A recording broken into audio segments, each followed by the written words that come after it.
everyone, and welcome back once again to the Tetracast. This is RPG Site's weekly podcast where we get the site staff together to talk about our favorite genre of video games. My name is Brian Vitale. Joining me, I've got the usual crew here today. I have Josh Torres. We're so back. We have Adam Vitale. See, this is why I put seemingly in the tweet every week. It gives us an out. In the one case that we sometimes can't go, we're fine. We have James Galizio. It's over. And Chow Min Woo. How was the funeral, Josh? Okay, you're gonna give people the wrong idea. Okay, everyone's laughing about a funeral. It took me like half a second to be like, wait, what? Is that why we were I guess we could talk about it later, dude. It's not we missed last week. We were all Princess Disconnect. I have it at the very end. There's a few things. We have a few funerals this week, and that's we already have the title for this week's podcast, Princess Disconnect. Don't say that. That's fucked up. All right, so you're gonna hurt some of our Discord members. Okay. So for those that are up to date and listening to our podcast as they go live, you know that we took a week off last week. We had, I think, like a good 2-year run or so going where we had met every week outside of holiday breaks. But last week the schedules just didn't work out, so we decided to give ourselves a little break. And you know what? We deserved it. So it was really funny when I had those I should probably inform people about that through a tweet or something. And then I had to before I tweeted, I was like, oh yeah, today's April Fool's as well. So I had to add on to the end. This is not an April Fool's show. Yeah, but I was out of town. Adam had a few things going on. The schedules didn't line up, so we gave ourselves a break, and we deserved it. But here we are. We're over a week into April. So it's been a few weeks for us. We're catching back up. And we're probably not going to be covering everything that came out in the last 2 weeks, because then we'd be here for forever and a day. But we'll hit the highlights. Luckily, it hasn't been too crazy, but we had a few announcements, some new gameplay footage of some exciting upcoming anticipated games for the summer. So we're just going to go back, roll right back into it. So from this point on, it should feel pretty normal. So get back into the habit. So over the last 2 weeks, obviously, outside of us being out, we've been kind of, as we go into April, which as Adam released the RPG calendar for April 2023, it's a little bit quieter compared to the insanity of January through March. So it's a good time to play catch up. When you last heard from us 2 weeks ago, I had just started into Wolong. We had people still working on Octopath. James had talked about Ryza 3 a little bit. We have a few other games that people have been poking at as we go into the second quarter of the year. But we're actually going to be starting with a game that has kind of an interesting history on the site, and that is Respawn's Star Wars Jedi series, specifically Star Wars Jedi Survivor. So we kind of briefly covered what was the initial game in this series called? Fallen Order. Fallen Order. All right. So we sort of covered that a few years ago. I think George was on the helm for that back when he was with us, and it was kind of an adjacent title, kind of an experimental thing. But Jedi Survivor, it seems like I'm going to hand the conversation off over to James, because we had the opportunity to go hands-on, to go back towards normalcy of past the pandemic, of going to a preview event and get to see the game firsthand ahead of time, and deciding that it actually really might fit our wheelhouse quite well. So James, you had the opportunity to go see Star Wars Jedi Survivor over the last 2 weeks. So we'll kind of lead off with that, because that was kind of the event of the month so far. Oh yeah. So late last month, the tail end of March, EA and Disney just had a huge preview event for this game. We're talking I think there was 3 sessions across 2 days, and there was 100 at least demo stations they had set up. It was just we talk about preview events every now and then, and I did one in September for Square Enix. It was much more low key, and I did one for 505 Games that same month. It was much more low key, but every now and then you'll get these preview events which are just absolutely massive, and this was definitely one of those. So I got a chance to play about 4 hours of the game. I can't talk about anything story related pretty much, because the mouse knows where I live, and the embargo for what you can and can't talk about is basically half a mile long. It's like an annotated bibliography almost. Like you can't talk about this or this or this date or this thing or this person or this name. It was quite a detailed list of what's allowed. Yeah. So just speaking about like gameplay, well, I did a whole like feature during my shift this week, basically saying that this is definitely much more of an RPG than the first game. But does that distinction even really matter in this day and age with how many games go with RPG elements and like how many games are just like kind of on the cusp? Like we've never really covered like the more modern God of War titles on the PS4 and PS5, but an argument could definitely be made that they're RPGs. They have levels, they have like stats on armor and like whatnot. I think That's there's a bit of like for me when I think about that, I look at it from like the devil's advocate. Like like in some respects, I do kind of see and I agree with that. But I think when I think about like what people want from an RPG site, I think about like people who yeah, like think about what traditional RPGs are like. Like a lot of games these days have RPG elements, but does that define them as RPGs? And you think about like yeah, a lot of the games do like +8% frost resistance, +2% armor piercing. Like, does that actually yeah. matter? Does that make an RPG? Is that actually significant? Sort of thing. I think about um I think about like when I'm the one because in our staff channel on Discord in the staff description, I jokingly wrote many years ago that everything is RPG these days on it. And admittedly, I said I did that more when I wrote that. I remember that like I kind of wrote it like in a joking way, in a more sort of like mocking the tongue-in-cheek, industry type yeah. of way. Yeah, it's because when I think about like what Western games have become thanks to like titles like the original Call of Duty, Modern Warfare, and like but placing a progression on multiplayer, leveling up, and like unlocking more of your arsenal, more guns, more of this, more perks. That was revolutionary at the time. People really liked that progression, and that was used for many, many, many, many years to come. And then you started seeing more of like MMO elements mix into that of single player games, and now what we know as games as a service with games like Destiny, with the upcoming Suicide Squad, with like you said, God of War, like the reboot and Ragnarok, and like I think about like yes, everything can be called the RPG these days, but I think about like the perspective of like people who like RPGs before this, like do they consider them RPGs, and what do they really what do people actually like about RPGs? Well, regardless, we decided that we are Yeah. going to cover we are going to Yeah. cover Dead Survivor, and we are going to do a review. People have already complained that we covered it, but Yeah. we haven't been following like the beat of it, like posting every little update like we do for most RPGs that are releasing, because we understand it is sort of a fringe genre title. And that's Based the on- weird thing about our website. There's not that many websites that are genre websites outside of the RPG ones. There's us and a few others that we're friends with. So we always kind of have to make those determinations, and it's kind of case by case of if we're going to cover it. But not only is it just a yes, we are, no, we're not. It's also like how much.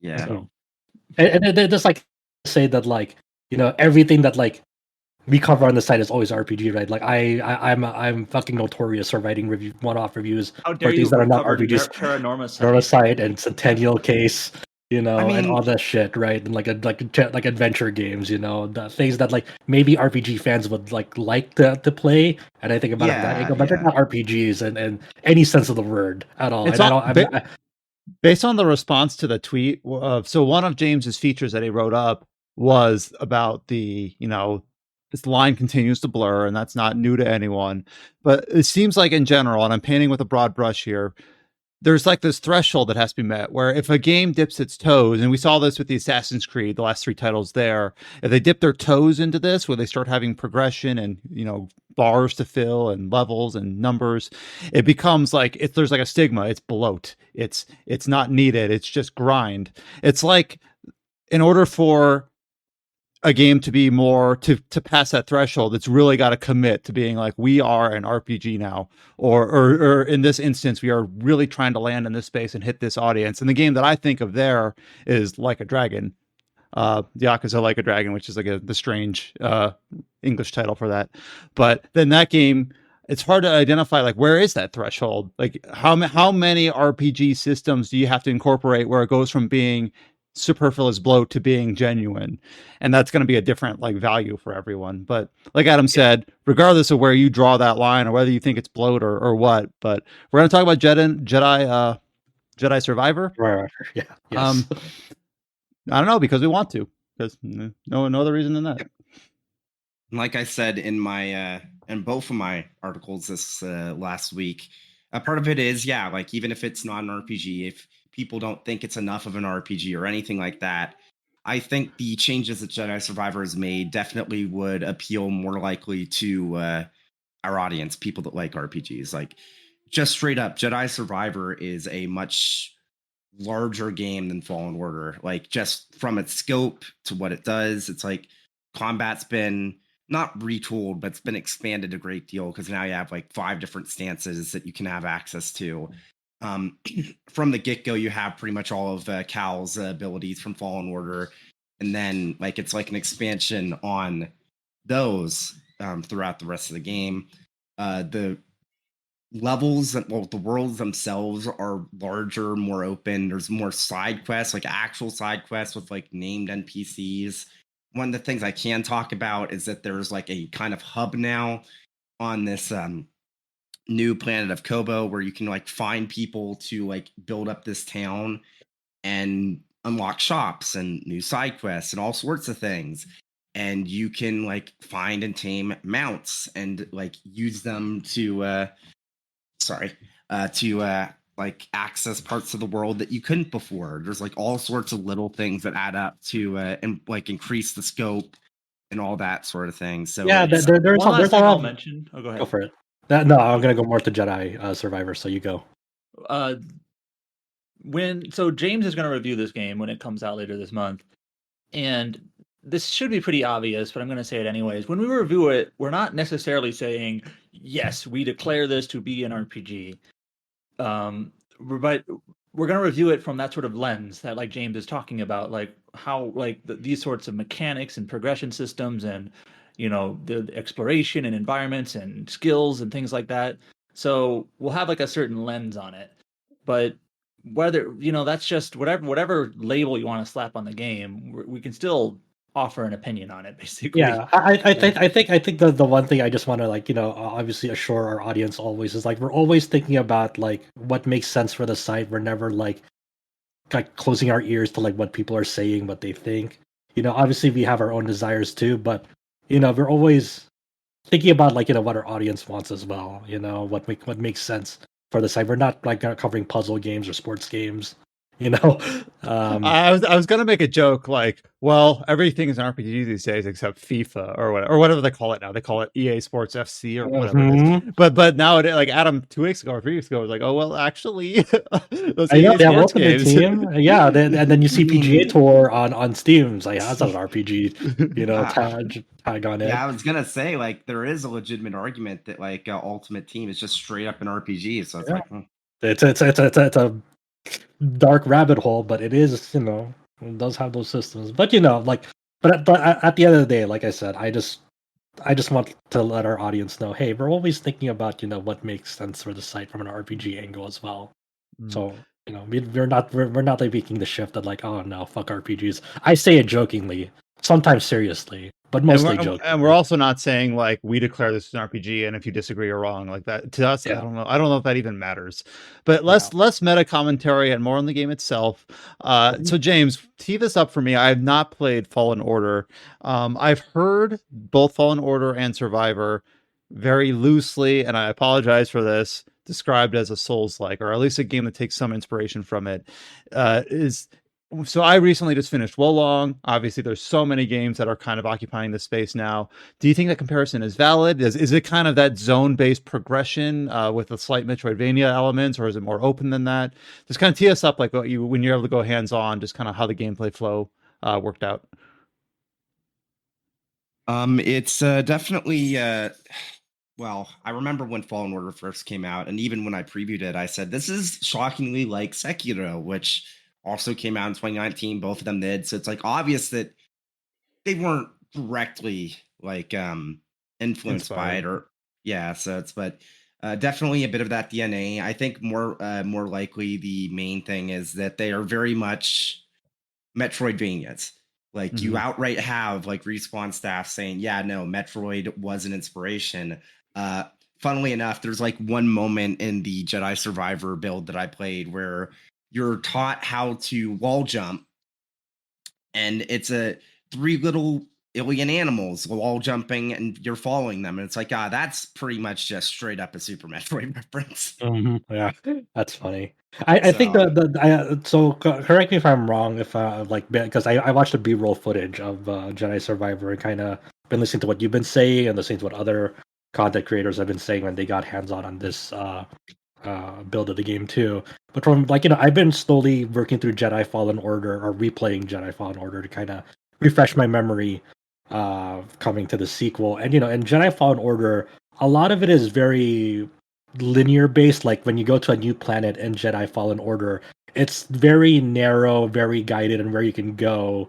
And like, and it's and sometimes you can revisit a planet when you get like an ability, a traversal ability that lets you like bypass, a certain like obstacle. Like for one of the earlier planets in Jedi Fallen Order, like you needed a double jump ability, so that means you'd have to like revisit that planet later to bypass that obstacle. But it's still a very linear level design, very like straight, narrow hallways. You can kind of branch off a little bit here and there, but not by much. In Jedi Survivor, what it looks like, it's like when you like in the planet that you saw, it seems like a very more open zone approach. It seems like a bigger land masses where you can like kind of go where you want and have more activities to do. It like yeah, it. it's still like linear in the same sense that Fallen Order is. Like I said, it's like a Metroidvania, but I guess if I was going to compare it to any specific Metroid game, it's definitely the structure is more like for both Fallen Order, and it seems like Jedi Survivor is more like Metroid Prime 3. Where Okay. it's like you do have like once you get like certain abilities, you can go backwards and do more things and whatnot. But the actual like experience of going through the game, there's like bits and pieces of stuff off to the side, but the general like flow of the game is basically linear. And it seems like they like but there'll be like open options, like say like when you mount an animal, like say there's like a super high ledge, and like some of the B-roll footage is like, hey, this animal can jump high, so what you can actually do is like you jump on this animal, then right at the peak of its jump you can jump off of it to reach this higher ledge, this area. So there's like an element of like using like the wildlife of a planet as like a traversal resource God, this to reminds me. explore Yeah. more. This conversation makes me like, man, I gotta play Dread. I That's want to play cool. it. But yeah, those are things that like really made me like, oh, that's really interesting. Like that, this is their approach on like when building like a sequel to Fallen Order. Like what things are they doing to like shake it up? And obviously, like you mentioned earlier, there's like 5 stances for lightsabers now. You have the obviously the one-handed, and the double-sided Darth Maul style coming back from Fallen Order. But then they also showed off like these. You can actually split off like your lightsaber and like to have two separate sabers detached from each other. Yep, Um, and then you can also get a basically a great sword type stance where it's like you get a Kylo Ren style oh, lightsaber. that's sick. Okay, I didn't know that. And then you also can get a blaster style. So it's like I'm not sure if it's like lightsaber and blaster or just blaster, but Oh, it's that's definitely interesting. But yes, did you get to see those, or you just yes. Very okay? specifically, what they did is that since the build we played, we only got access to the first three stances, like regular lightsaber, dual bladed, and then dual swords. They after our session, like one of the respawn guys loaded up basically a combat room that they designed just to showcase like all of what you can get access to like give people an idea of what you eventually can unlock, which Mhm. smart move on their part Yeah, probably. So that's that interesting. yeah. And also like combat, like it just the overall game flow seems more fluid than Jedi Fallen Order. Like even down to like the default camera angle, because like in Fallen Order, like Cal was very much in the center of your camera and you're moving him around. while in Jedi Survivor, he's like slightly more to the left now. As you can start, it's especially noticeable like when you start like running with him, and like the overall character animation and moving through the environments, like just feels a lot more fluid. Like it feels a little bit stiff in Jedi Fallen Order, while in this one they really ironed it out, and like it makes me optimistic that like platforming won't be as I remember like the launch state of Jedi Fallen Order was like kind of rough, especially like from the platforming angle. Like it wasn't as sticky as you wanted it to be. While this one, it really seems like they've learned a lot of lessons from Jedi Fallen Order in that aspect, where it just feels like the whole game moves smoothly now. It feels like it reacts in a way that you want it to. Like you're not like you don't like go to a ledge and make a jump, and it feels like you're stuck at the mercy of like the engine or what animation that character will Yeah. want to do. What's Yeah, it's what's the release date for Survivor? April 28th. Oh, so pretty So close. 3 weeks from Yeah. 3 weeks from now. Yeah, it's definitely not, I'd say, like completely perfect, but it is definitely a step up from Fallen Order, and that's honestly especially impressive considering this is coming out 3.5 years after Fallen Order for a AAA game that's basically been developed entirely during and after COVID. That's kind of crazy Yeah, how quick the turnaround is, especially with like having a much larger scope and all of that. It's like, it's man, really interesting too that like when you just talked about the release date, like they're only showing like the first real gameplay footage of this game just right now, like just a few weeks before launch, like yeah. first real eyes on the gameplay, and that's a strategy I really like. I like just seeing this, and then just like a few weeks later, hey, here we are. You can go play it for yourself. You don't have to wait months and months and months, of like preview footage to get Yeah. your hands on it. And to be clear, them waiting for like until like near launch doesn't feel like them trying to hide the game, because like it was a lengthy preview session, and they just went all out with how many people they invited and just the whole event as a whole. Like it's clear that both EA and I guess Disney are really confident in this, and it's going to be interesting to see how the full game stacks up. I'm Well, excited, what but was the atmosphere like at the event? Like, and you say there's like a lot of people. Like, what was like the general vibe that you were getting from people there? electric. People were really happy with what they got to play, and like were really surprised, like with the like I feel like I only really talked with other press there, so it's like Hmm. people that had played Fallen Order and have maybe, well, with preview events you always are generally a bit more positive, obviously, but the main thing that pretty much everyone agreed, it's like, man, this is a bigger upgrade than I expected, especially for how like little time they've had to develop it. It's like this is like shaping up really well, surprisingly. Yeah, I I mean guess not that's a really good surprisingly, sign. it's You like, guys like remember like Jedi Fallen Order was like the game that convinced EA, hey, single player games still sell. We should probably start making more Oh, invest more into I had single player forgotten about initiatives. those conversations, but yeah, like yeah. EA, please. And I guess It's we were talking about like the It's also insane that like I do not know whatever specific numbers they had for this preview event, but it seems like at least like 7 figures were spent on it. So it's like they are confident about this game.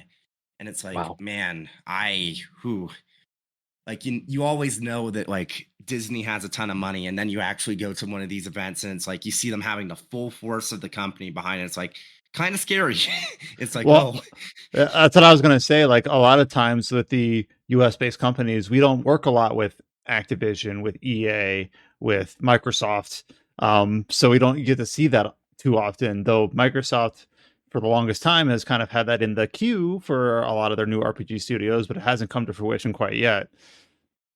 We're still waiting on Fable. Yeah. Really want to Yeah. see what that's shaping up. Mhm. Back to our conversation, like what makes us more like our slanting more on RPG. Like when I saw the B-roll footage, I saw the different stances have like they don't have like you don't have numerical. They don't put numbers on like their stats, but they do have like little bars and gauges, like, oh, what's the speed of this or the attack power of this. yeah. So it's not so. Tell us a little bit about that. What you saw there. It's definitely like different stances for different situations. They have different like modifiers and like different moves. It's like it's not so much a character action game yet, but it's definitely more depth to what was already I'd say it was a more serviceable combat And system. this than the building on first one. top of this building on top of like the skill tree system that the first one had, where like you gain experience, you gain a skill point, and Yeah, then you can slot that in, and they all seem to have different trees. It looks like, yeah, right? yeah. And Okay. Respawn was like very candid about it, where it's like we didn't want to reinvent the combat system. We just wanted to expand upon it. It just so happened that a lot of what people wanted was stuff that they were already thinking of adding and like working towards. So worked out for them, which is always nice to hear.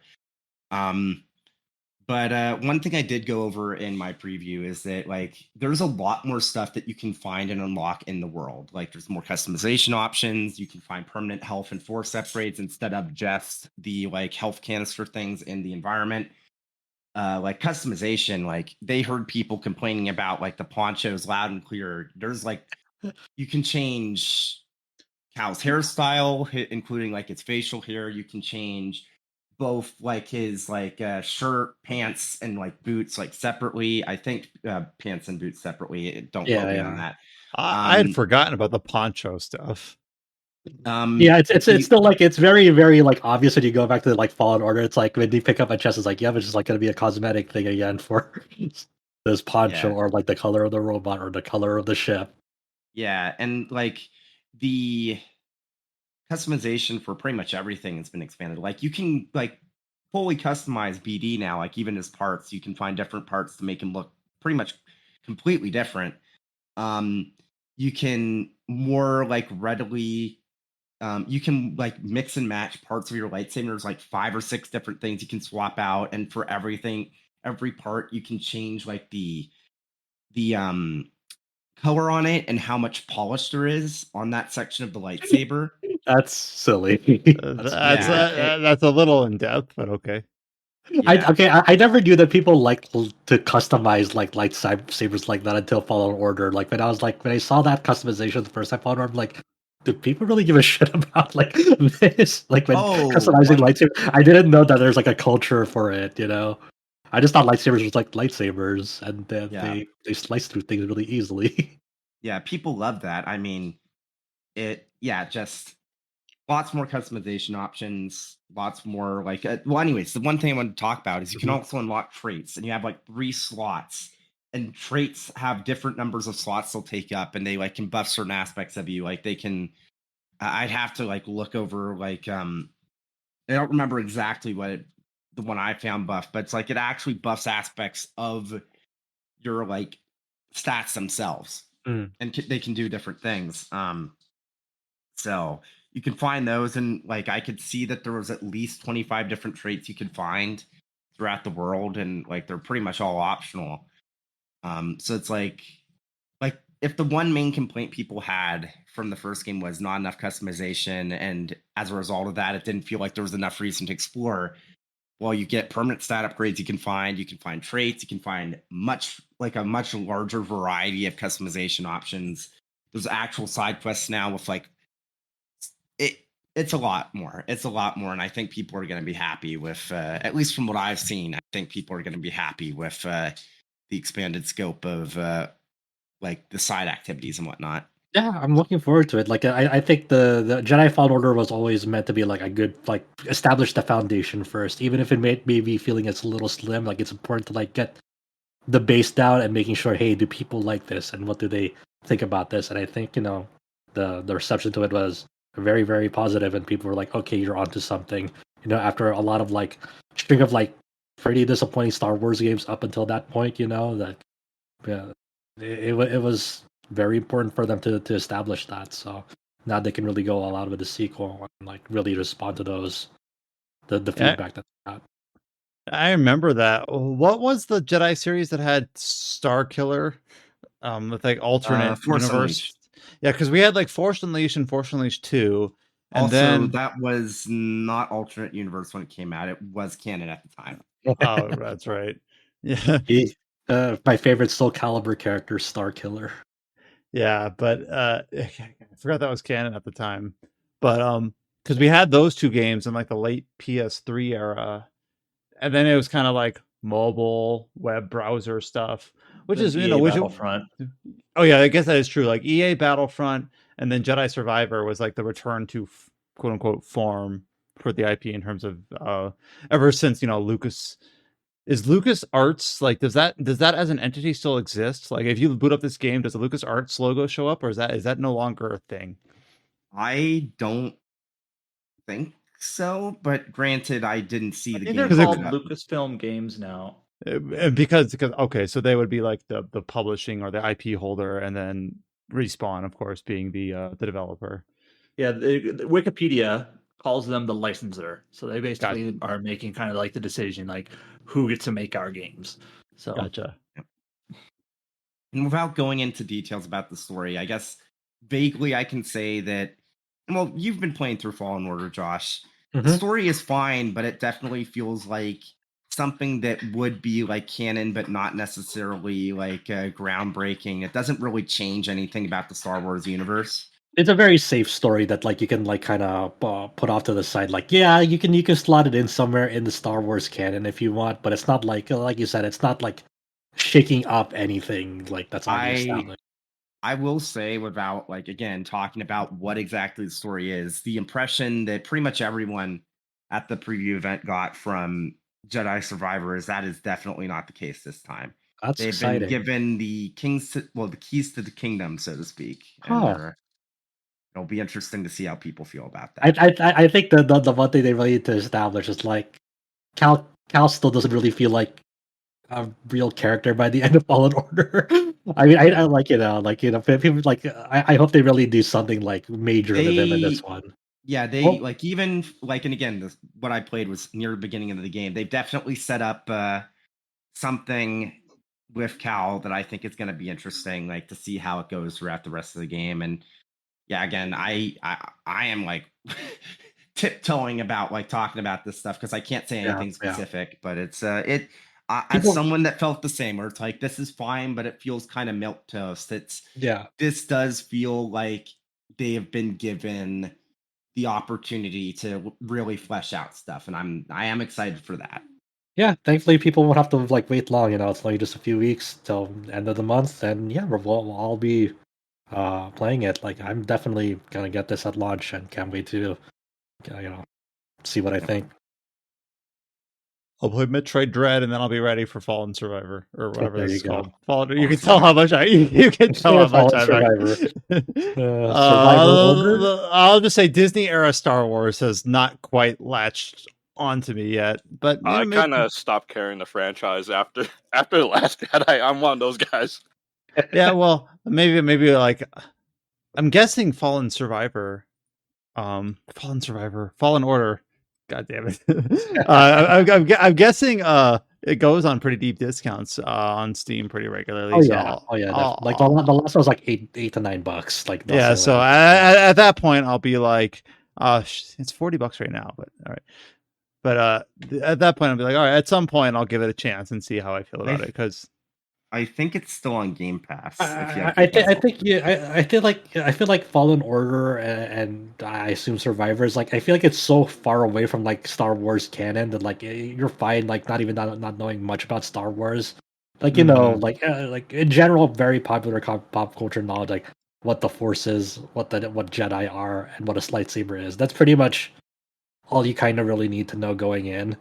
Mhm. Honestly, you don't have to really worry about like the rest. Like, yeah, do you have you seen a film or a clip of a film of some dude swinging a light sword that can cut through anything?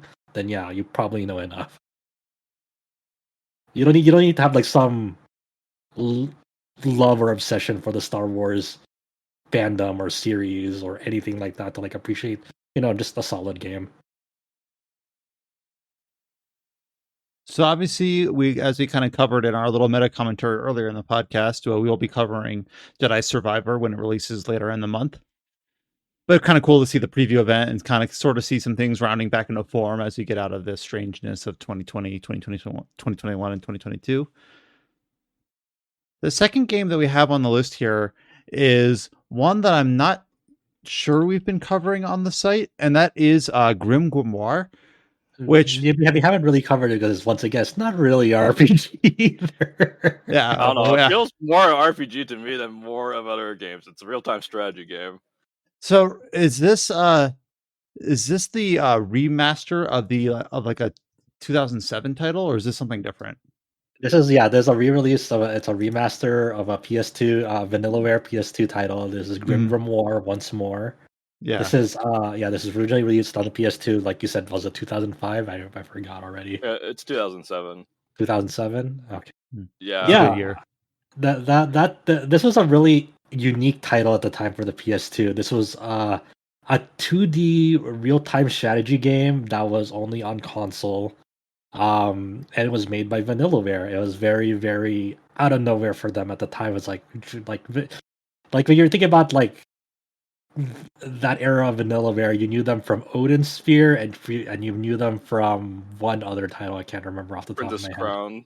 Yeah, Princess Princess Crown. Crown wasn't released in the West, but people use that Right. to hype up like Odin Sphere. It's like, hey, it's like this RPG that no one heard of for the Sega Saturn.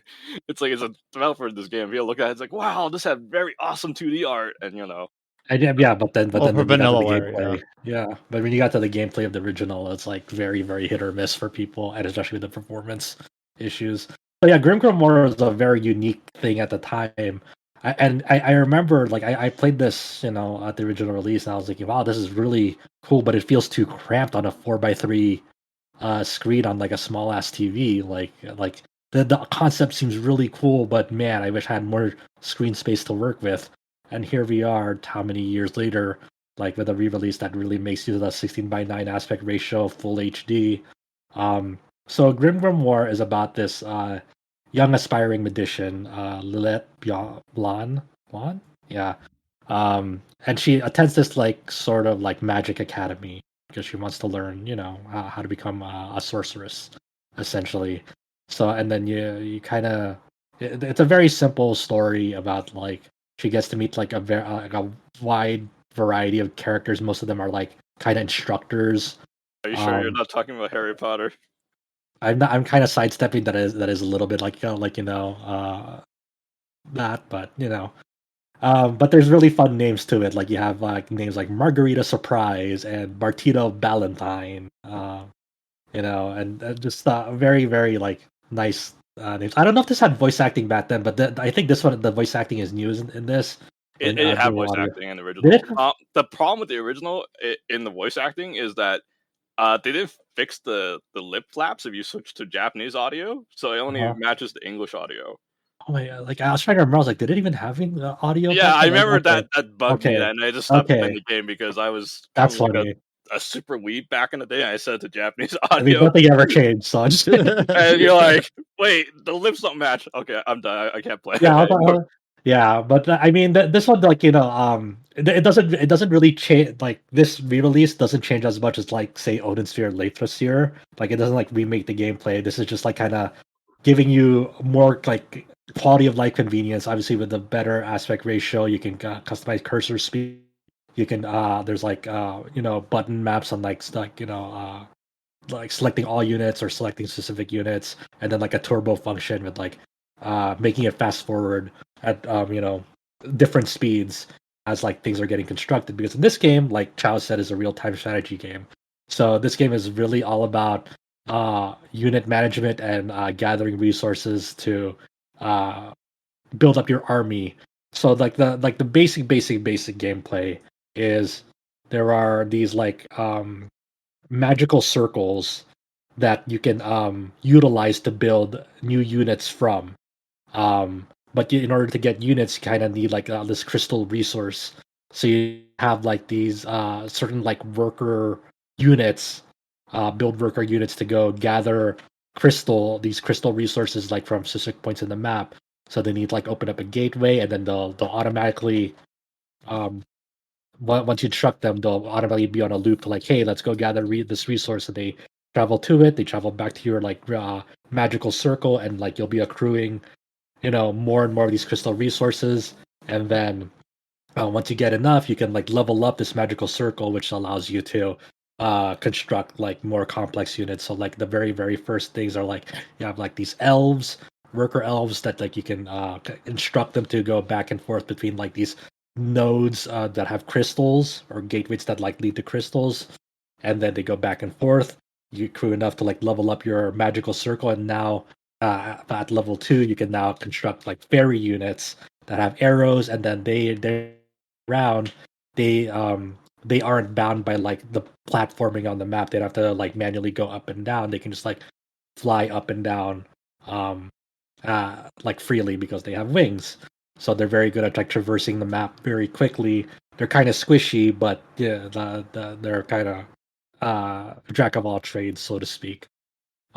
Meanwhile, like you have later on when you start learning another grimoire from like the necromancy instructor, you'll learn like a whole separate uh like set of units, but have that different attributes where you get like worker units, but like from a necromancy field. So instead of elves, your worker units are now like these astral wisps, where they instant like worker elves can like travel horizontally back and forth, left and right from their crystal resource back to your magical circle.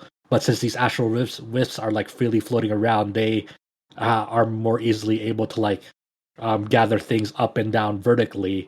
So like if the crystal resource is like by your magical circle, but it's like a few floors up, you may want to use a necromancy grimoire instead to utilize these workers so they have a more direct access way. Because if you used elves, they'd take an eternity to go, get the resource, and then they have to go travel down the stairs, back to the circle, then go back up, back to that gateway instead of like traveling in between more directly. So they carry that property uh, in that aspect, and you're just making use of the map design from then on. And then love that necromancy magical circle. Instead, you have these knights, big knights that are very powerful, and like normal enemies cannot touch them because they're like phantoms. They have the phantom attribute, but the downside to them is that they're pretty slow to like traverse around, and they're not like the fairies where they're like they can travel like all across that. They have to utilize like the stairs because they don't have wings to fly around and stuff like that. So it's a lot of the beginning of the game was like learning about like these different grimoires and different aspects of the academy that you're at.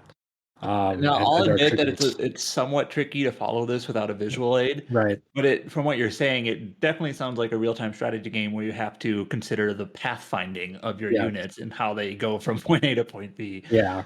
So So that's yeah, definitely an element of RTS. and the basic your basic objective in most maps is essentially, hey, there's like you're up against an opponent that has like these similar resources where they'll have like defense towers and like a magical circle. So you have to construct an army, get like an economy going for you, and then go assault them.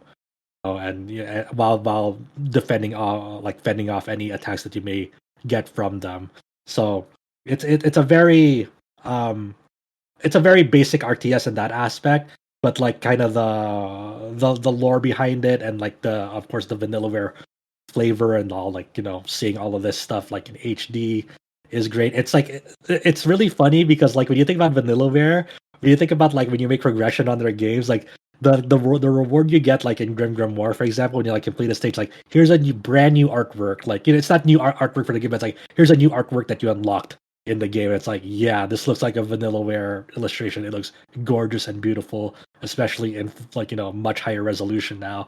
And like I'm just thinking of like there's not really like a lot of other games that like has you like, hey, congratulations on beating this stage. Here's like a gorgeous new artwork that you unlocked, and like we're just gonna place it right and center here for you to like gaze at, and then you let us know when you're ready to like continue. And you're just there for like a few moments going like, holy crap, man, Vanillaware art is like none other really. And yeah, you also have like the crediting like the illustrator and like a comment about like what they think of, like kind of giving like some text about like the piece that they wrote. And of course like some of these illustrations have like food on them, and when it comes to Vanillaware games, they love their food. That So kind of like reminds me sometimes of the soundtrack sound room in Tactics Ogre Reborn, where it actually Right. gave some like comments about those put together. It's kind of really nice to see games kind of give more attention to crediting those appropriately rather than just Yeah. kind of letting them go unappreciated. Yeah, it's not like as like the descriptions aren't as lengthy as the liner notes from Tactics Ogre, but it's a nice flavor text of like kind of like giving life to like the picture of like of the artists themselves, like briefly describing the picture in a few words. You know, so it's a fun it's fun. You know, it's nothing like super amazing like in the grand scheme of things, but it's like it's one of those things that like I like supporting Vanillaware, and I like I usually like their games, so that's just like a little tiny bit of what I've been playing here and there, along with Jedi Fallen Order's replay, and then along with Resident Evil 4 as well, which I did finish the campaign on, and I've been playing a shit ton of Mercenaries now that it's out. And that's been the GrimGrimoire and Resident Evil 4 has been mainly consuming my time. But yeah, that's I'm really excited to see what Vanillaware has cooking, man. I mean, the last time we saw anything new from them, like what they were what their next game was from that 13 Sentinels prologue disc that came out in Japan before the Japanese release of 13 Sentinels. That was the Didn't they last have time. like a big showing, something, and people were expecting something big, but it's like it's too soon. The now it usually takes a while to come up with something like, totally different. That's the Vanillaware classic. They'll say, "Hey, guess what? We're working on something." It's like, okay, you see it, and then it's like, "All right, peace out." And then you let them cook for like 7 to 8 years, and then they'll be back again with something new that you're like, "Holy shit!" So Am I misremembering, or did they say that they want to port Muramasa to a different platform, but there was like something preventing them? there's a recent Kamitani interview. I forgot from which outlet. I don't know. I don't want to misattribute which outlet. There was definitely a recent interview with George Kamitani about it, and someone did ask, "Hey, are you considering, bringing more Amasa to modern systems?" He's like, "I'd like to, but there's several things basically behind the scenes that's like preventing us from doing it." And whatever People that is. assumed it might mean like source code lost, or maybe a publishing, license issue or something. Yeah, because that was a weird one, because I think because the original Wii release was like under one publisher, and then like the Vita release was like another was under Xseed. So I don't know what's really going Was it on. Acclaim? Who was it? I remember the Wii release was under some defunct Ignition. Ignition. That's what it was. People hated that translation a lot, but when I showed it to my Yeah. friends, it's like, that seems kind of understandable. But it's, I don't think that's suffice, and it doesn't capture like all the old folklore Japanese terms. Yeah, the Wii version was pretty rough on like the script front, but the Xseed localization was much better. So hopefully they find a way to get Muramasa onto. Wait a modern second. I systems. thought that Axis published Rebirth. I thought it was like Xseed.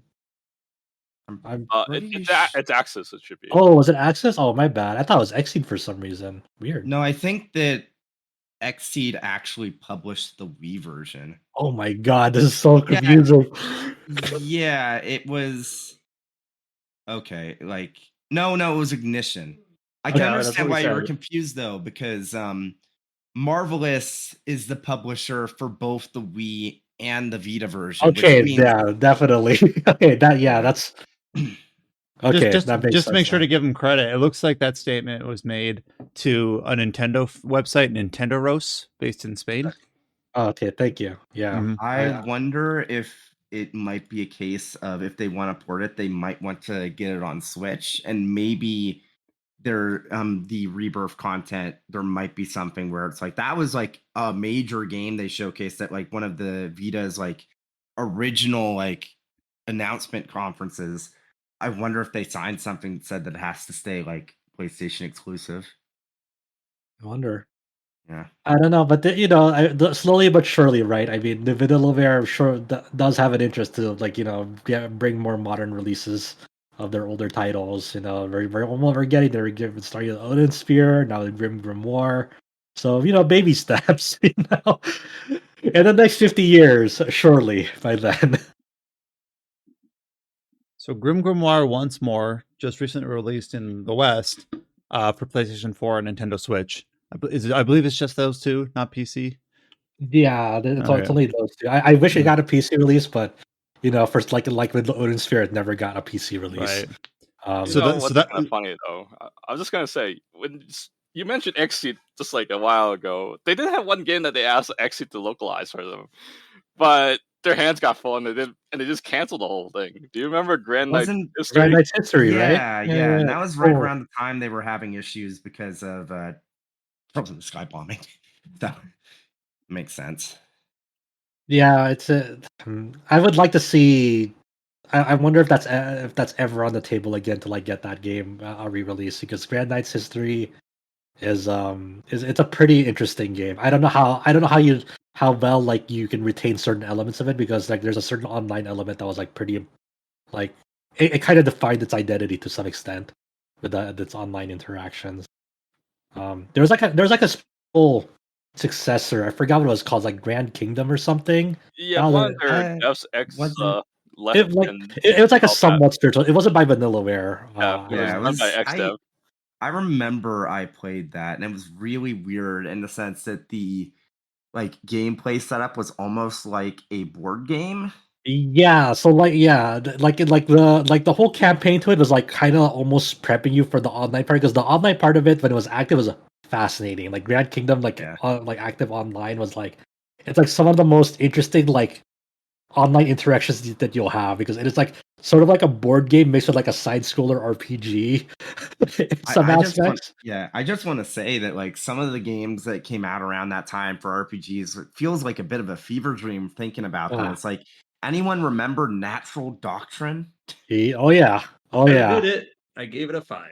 Yeah, that it's- was that the game. That was the game- game with all the arrows, the text, right? Like the UI looked like a nightmare, right? Yeah, it Yeah. was a nightmare. Like, I know people that actually like that game, but also, I mean, I feel like I can't blame a single damn person that didn't like that game, because it was a nightmare. Dude, that game. I just have to say, whoever did the English UI for that game is like whatever they had working on that game. I kind of want some. Share some.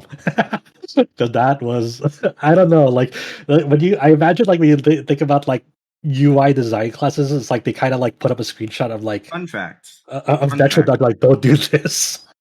Fun fact, before he really started doing video game voice acting, apparently Sean Chiplock did like QA testing for that game for Nisa.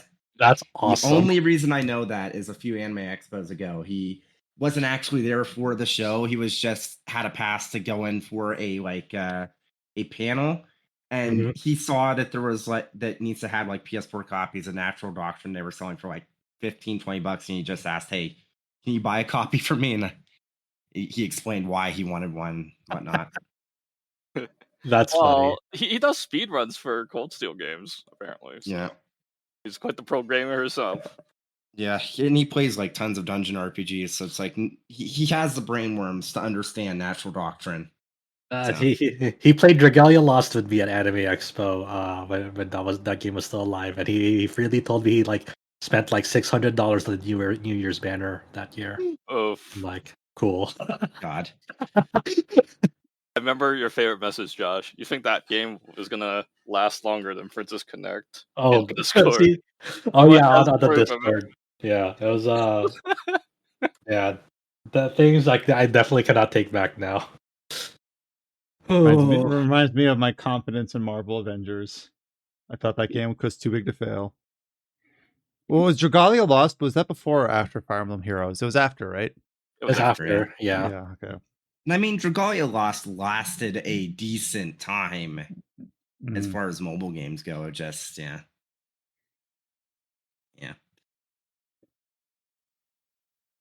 The third game that I have on the list here for this podcast is putting some final touches, some finishing thoughts on one of the latest releases of the first quarter of the year, and that is Atelier Ryza 3, that was originally set to release in February and then got moved to late March.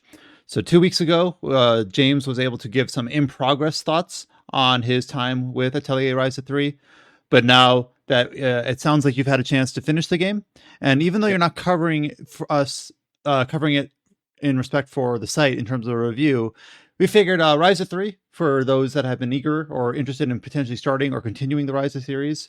Just what are your thoughts on the closeout of obviously it's kind of unprecedented for an Atelier game to have a full trilogy following the same protagonist. So what are your thoughts on the closeout of Ryza 3? It has been 2 weeks since I last talked about it, so I don't remember exactly like the bits and pieces that I went over last time. But I will say two things. One, I am pretty sure that the Ryza 1 and 3 development teams were the same, and I think the Ryza 2 development team was mostly different because there are some aspects of Ryza 2's quality of life features that just did not make the transition over to 3, and some aspects of the battle system that I really liked did not make the transition to 3. And just the overall game design is much more in line with 1.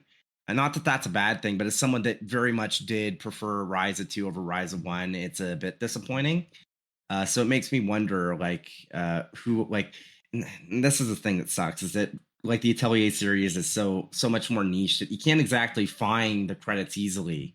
So I'd have to like look over like YouTube videos and like compare and contrast and see, okay, what's different about the two teams. It's like maybe the next Atelier game will be the Ryza 2 team or something. I don't know. And Overall, they might not have rigid boundaries, and it's a little bit of speculation, but it would explain how they were able to get Ryza 2 a year out after 1, and then required more time to get 3 out. Yeah. But yeah, Ryza 3, I enjoyed it a great deal. It's definitely the largest scope for an Atelier game and much more of a story focus, which is great.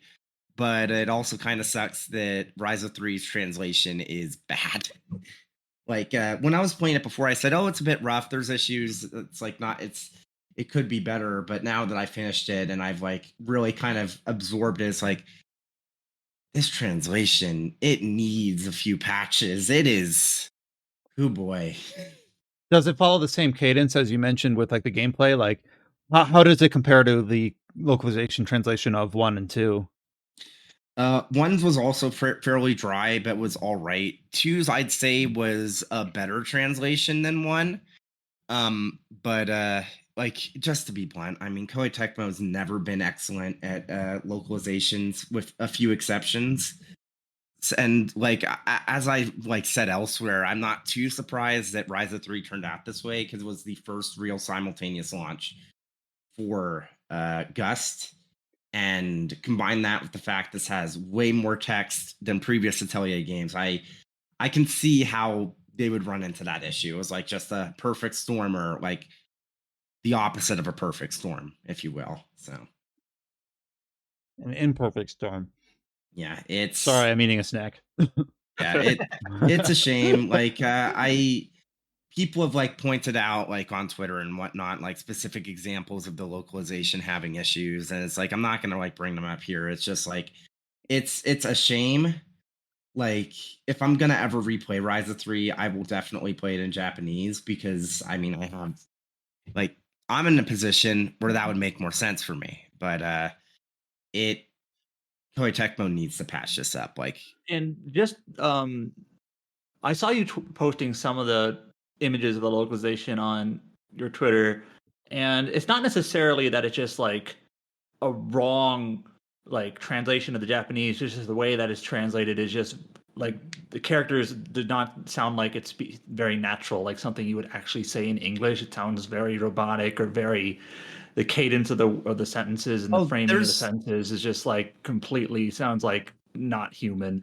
yeah, there's definitely mistranslations too and whatnot, but it's just like it's again, I'm not going to go over the specifics because there's just so much to talk about and it's such a big game with so much text. It's like I enjoyed it quite a bit. I'm not reviewing it again. Like we need to see. Like I don't know what who's reviewing it again. Nathan. Yeah, we'll see what Nathan feels about. But like we've had discussions in the staff channel where like when I was going through, it's like this localization's kind of rough, and he even said the same thing. So I wouldn't be shocked if his review ends up mentioning those issues as well. So we'll see. But yeah. And just to state it before someone digs in and corrects. Atelier Sophie 2 was also simultaneous, but Ryza 3 is the first of its trilogy to be simultaneous. I haven't played Sophie 2 because I haven't really played any of the mysterious games. I need to go back and play them, but like I'm not going to play Sophie 2 unless I played Sophie 1, and I'd want to play like also Fierce and Lydia and Suel as well. What you should do is just start the Atelier series fresh with the Marie remake or the original version packaged in, and then just work your way up. Yep. Yeah, I think Sophie 2 was the first worldwide release, and then Ryza 3 has been the second.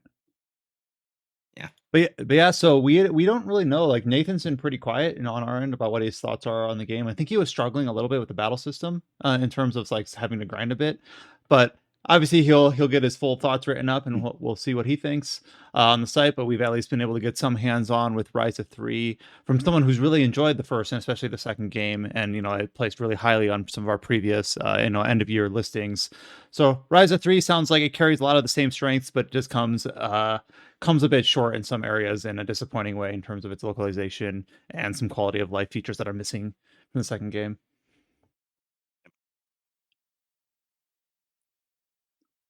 The last game that I have slotted here to talk about, at least briefly, is that after finishing Wolong, which I talked basically all my thoughts 2 weeks ago, and they haven't really changed since then, I decided to play the just recently released last Wave 4 DLC pack for Fire Emblem Engage, which feels like forever ago, but that was like the big first release of 2023 for our site, for RPGs in general. I don't know when that game was announced if we expected all the DLC to be out within 3 months, but it is. Most of the DLC for Fire Emblem Engage up till now has basically just been, hey, do you remember this character or this thing, and kind of just the single map rewarding a single emblem with a single fan favorite character, kind of stuff that's not really too interesting to talk about. This is the one that has a standalone story, the Fell Xenologue. Obviously kind of marketed and distributed in a manner that sounded very familiar, very similar to the Cindered Shadows DLC from Three Houses. And by that, I mean it's kind of a standalone-ish side story that you can access partway through the main game. You undertake it, you get some new characters that you can bring back with you to the main game. And that's kind of what we knew going into Fell Xenologue. So I kind of figured I wasn't too hot on Fire Emblem Engage, but I sort of figured, all right, let me give this DLC its first shot. Also, if I don't like it, I can be done with the game forever. So that's kind of my hybrid motivation for doing this. I actually watched a friend almost beat the whole thing of that. Yeah. My friend he calls himself the real life Kongming. My whale Genshin friend is also big. He calls himself the real life Kongming. Oh, that's awesome. I love it. Yeah, paying for the expansion pass for Final Emblem Engage. That's nothing compared to what you got to drop in Genshin. And I streamed pretty much this whole thing in Discord while with Adam I was watching. It took me about 4 to 5 hours. So I'm not going to try to repeat what we thought of the base game for Fire Emblem Engage. Those podcasts are recorded, though that review is up on the site. But at a very high level, again, very broad brush, we thought that Fire Emblem Engage had some really smart, really fun ideas with its gameplay system. The emblem system is really neat. The map design, the general flow of combat and of progression of the class system is all generally really, really good, solid at worst. But then the story was mid to I guess we've been using that word a bit today. The story is kind of maybe didn't reach the heights of Three Houses, at least in our opinion. So I was kind of hoping that maybe that the Fell Xenologue DLC would kind of be the same way. I don't think I can discuss my thoughts on the Fell Xenologue DLC without spoiling it. So I'm just gonna say, are you guys okay if I spoil the story of this DLC? Yeah, go for it.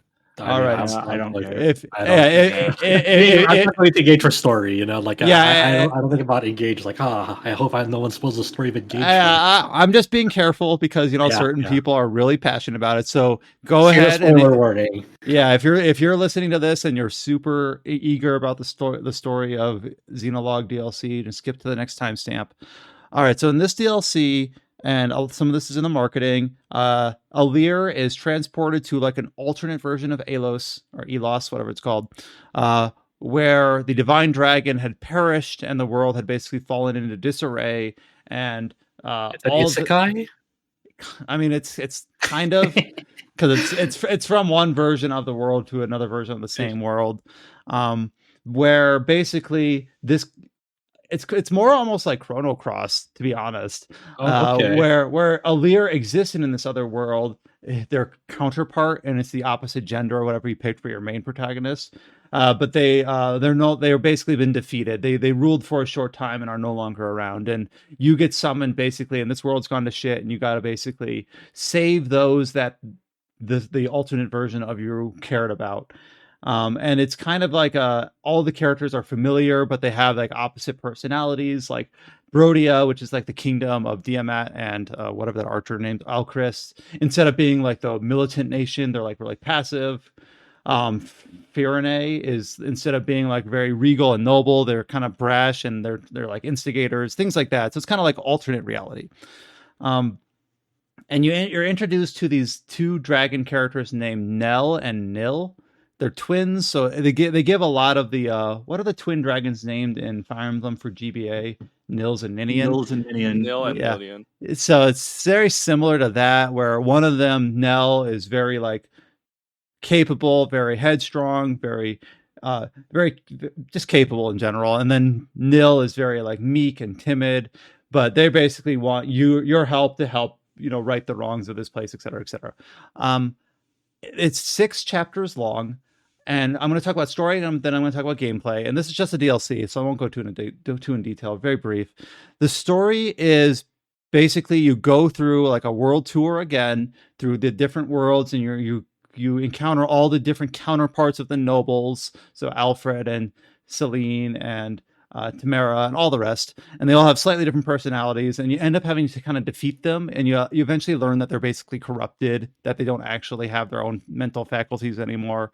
But what you end up learning is that one thing that this story does that I was endlessly frustrated by is that this DLC is about 4 hours long, 5 hours long, and with every like 20 or 30 minutes, it tries to do like a fake out, like try to keep you on your toes, like suspenseful, like plot twist in a way where nothing feels meaningful or earned. So you meet these twin dragons, and then the game insinuates that one of them is evil because they kill people, but then they trick, haha, fake out. The other one was actually evil, but you didn't expect that. And it's like, oh, okay. And then, and I'm skipping some steps here, but then when the other one's evil, you learn, well, actually, that's not the person you thought they were. It's an imposter of that person you thought they were. That's who's actually evil. And you're like, oh, okay. And then you learn, well, actually, we always knew that this person was an imposter. We just didn't confront them about this. Oh, okay, I guess. And I wrote this story when I was like in like 6th grade, dude. Are you sure I didn't write this? And then at the very end, you learn, no, they weren't actually evil by choice. They were like reprogrammed to be evil. And that way they can be redeemed at the end so that you can have them on your team. And it's not that any individual piece is bad. They're kind of bland, they're trite, they're fine, but it shoves so much of this in a 4-hour runtime that it's just like it's comical because of the pacing, right? Well, whenever people say that like certain games are melodramatic, I always wonder if people are just being over dramatic themselves, but this is almost like the poster boy for it, where it's like you did not need to swing for the fences every 20 minutes with your plot. You could have let a few of these plot threads build up and maybe be earned by the time they're revealed, but instead they just like rapid fire through them. But anyways, I won't dwell on that because the story of Engage was kind of in that same place anyways. It was fine, and I thought I got stronger at the end. I'm on record saying that on the podcast. And this side story doesn't really add a whole lot to the whole package. I think the bummer is like when you said like, oh, you do another world tour again. I'm like, are you fucking serious? They got a whole new DLC. They can do whatever the fuck they want. They're like, you're gonna go to an alternate reality and you're gonna do the world tour again. Chapter 1 in the DLC is the intro. Then you go to Firene. Then you go to Brodia. Then you go to oh my god, whatever the winter place is. then you go to the desert. Do they look Eh, different? No, not really. What? So yeah, you kind of do the world tour, and then you fight a boss at the end. And so that's enough about the story. The story is, the gameplay. So obviously for the base game, that was kind of the linchpin. It was what was holding the game up. We thought that the gameplay was really well done, had a lot of interesting ideas. It played kind of differently some other Fire Emblem games. So unfortunately for this DLC, because it can be tackled at any point, starting I think at like chapter 6 at the earliest, I was of course playing on my endgame file. They do this thing where you can bring over any characters you've recruited to the DLC, but they've got fixed stats, fixed levels, fixed items, which is for some people that could be disappointing because you've worked on building up your character, getting them all kitted out with your upgraded weapons or whatever. But I'm like, all right, I can understand this. It'll be more like a true strategy game. You'll have a certain kit, almost like chess, and you have a certain, certain set of abilities. You can't just grind your way out of it. You're given what you're given. You gotta hash it out. However, what they do is you bring over whatever characters you have recruited, and they have fixed levels and gear, but they keep whatever emblem they have and whatever inherited skills that they had. For instance, if you have an axe character, let's say, what's that axe guy's name from Fiorine with the orange hair? I don't remember his name. Bougeron. Yeah. So for instance, I had Bougeron. I had partnered him with whatever emblem gave him axe power 5 and like axe accuracy 4 or whatever. All those basically, I had all of his inherited skills set up so that they would buff the fact that he's an axe specialist and so on and so forth. So even though everything is like normalized to one extent in terms of their gear and levels, I'm still going to be picking basically my same main team that I had in the main game because I have all those skills and emblems and bond levels inherited. So they kind of did this thing where they try to normalize everything, but they didn't go all the way, this kind of leaves it in this weird place. So you have your kind of semi-normalized crew with you, and then you're given obviously the main, like, what is the reward for this DLC? Well, similar to Cindered Shadows and Three Houses, you play through this DLC and you're going to recruit new characters that you're going to bring back with you to the main game. So that's kind of like the gameplay reward. So if you access this on like the earliest possible place you can on like a fresh save file, does like your kind of quote unquote fresh characters still have fixed stat levels and stats just without the inherited skills? My understanding is that they do, and I've read a few impressions. Apparently, doing this at the earliest possible time is actually kind of wonky with the balance because you can clear it, especially if you're on like normal difficulty. But then when you recruit the characters, they come around level 20. So then they'll be out leveling your primary team and all the divine. Like if you play the other DLCs, the divine paralogs, they'll be scaled all weird because you'll have these high level units in your team, but only the ones from the DLC, and everyone else will be behind. So apparently there's some weird oddities with level scaling and how you're rewarded.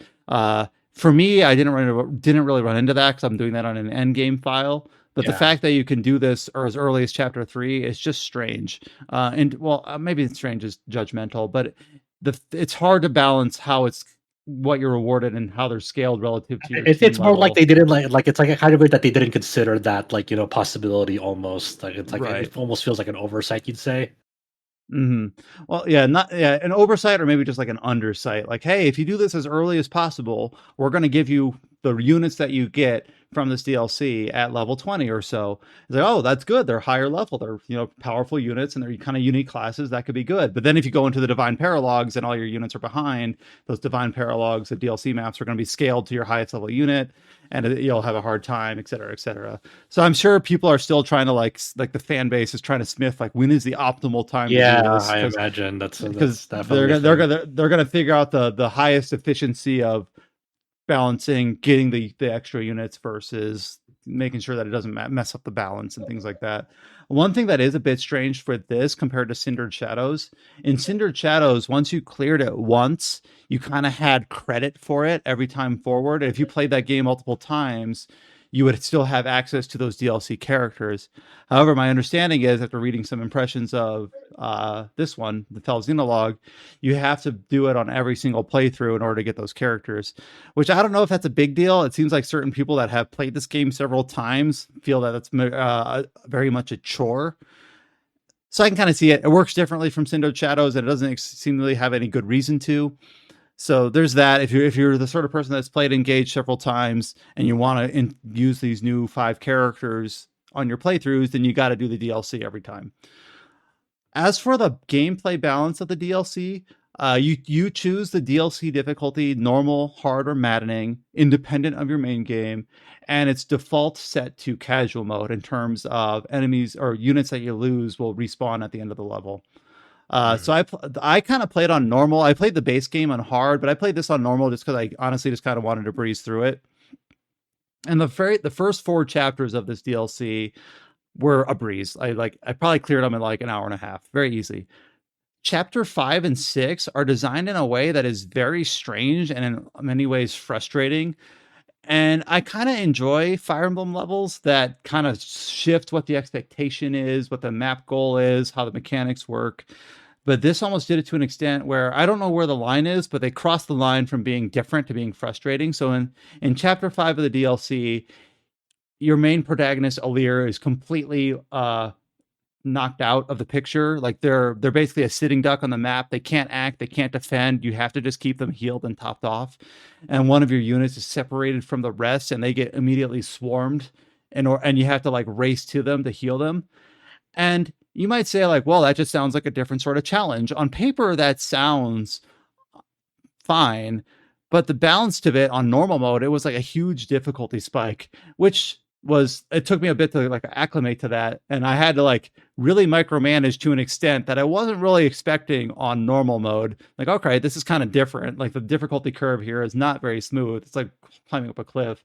What I had to do is one of the dragons you meet, Nell, is separated from the rest of your group and is completely swarmed. And what I had to do was give them the Celica emblem so that they could do the warp Ragnarok and get out of there, so they could warp away from the danger. And then when you do that, you've got the entire like crew like barreling down on your force. Like no single enemy unit is standing still; they're just swarming you.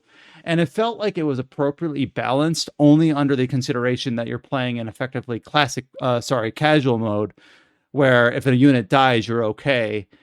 If I had to play this where I couldn't let a unit die, I would have to be a lot more careful, a lot more diligent. But it seems like it's almost balanced around the fact that it knows that it's on casual mode. And then on Chapter 6, the final chapter of the DLC, it kind of gives you a pop-up and says, hey, reminder, units that die will respawn at the end of this. So go all out. Don't worry about it. It's like the game is telling you this is you are balanced. going to lose somebody. That's so funny. This is balanced around losing units. And the thing is that if that's how you played it, if you played in casual mode, then okay, then you're status quo. If you play it in classic mode, then with practice and with strategy, you could do it. It's just that the difficulty curve felt very uneven. I cleared through the first 4 chapters in like an hour and a half, and then it took me like another 2.5 hours just to do the last 2. Wow. So, and that's still breezy. That's still a 5-hour total runtime, which is about what I expected. But it felt very uneven. All right, Chow. I have a question for Chow. Yes. What does the real life Kongming think? He said it was very unsatisfying playing this. Did he do this out in the mode where like he has permadeath, or he was doing classic mode. No, you can't. You can't. He was like classic mode in the main game. Well, I mean, this as far as I can tell doesn't have a. No, every time, look, if he dies, he's gonna reset the game. I mean, you can see if you can force a self-imposed challenge. Self-imposed classic. Okay, got it. I'm saying, like, I don't know because I didn't see him boot up the title screen, so I wouldn't know that if there is a classic option or not. But he constantly reset the game and he was dead in this DLC. Okay. So I believe this is a self-imposed challenge, I guess. But he said this DLC is extremely unsatisfying to play since you don't really gain level up. So what the hell is the point of, specializing trying to baby this one unit? So there's no EXP, so you don't have to worry about using certain units, and also some considerations for the fixed inventory, the fixed gear that you get is also kind of strange. Because for instance, this is just an example. If you're given a unit that has a fortify staff, which normally has 5 uses, which normally you'd be like, all right, I got to use these only in a pinch because these are hard to acquire. Now you use it 5 times per battle. And now it's like, all right, this is just going to refresh next battle. So I got 5 free fortify uses. So I'm just going to spam the hell out of this.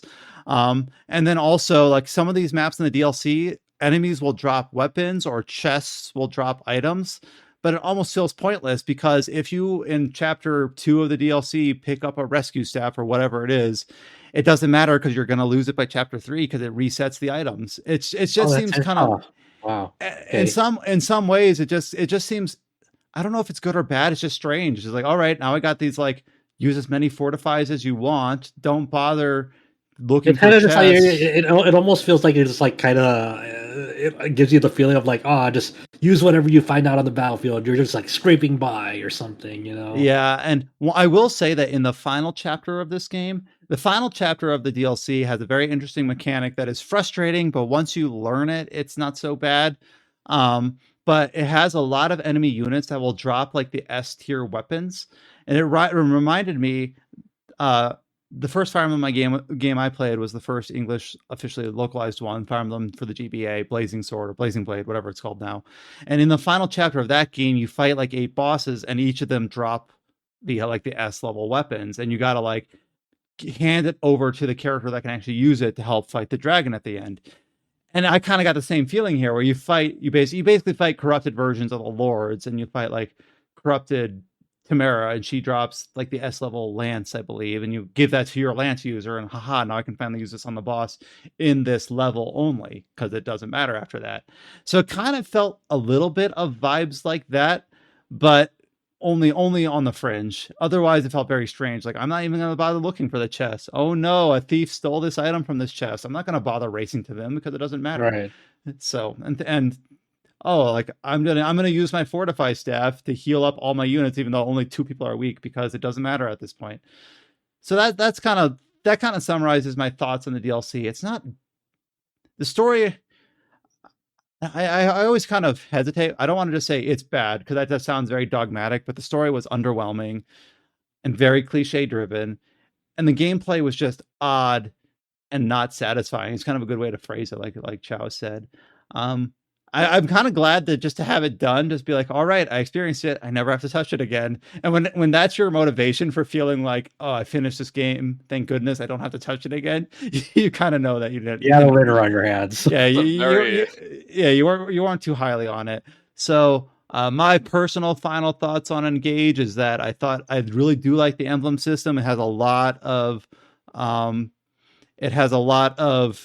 basically min-max opportunities for build craft, for pairing a very specific character with a very specific class, with a very specific emblem, with a very specific set of skills. There's a lot you can kind of break open there, and it's really fun. The story is very forgettable and throwaway, especially in the DLC, in my opinion. Worth playing, but not worth revisiting. I'll kind of put it that way.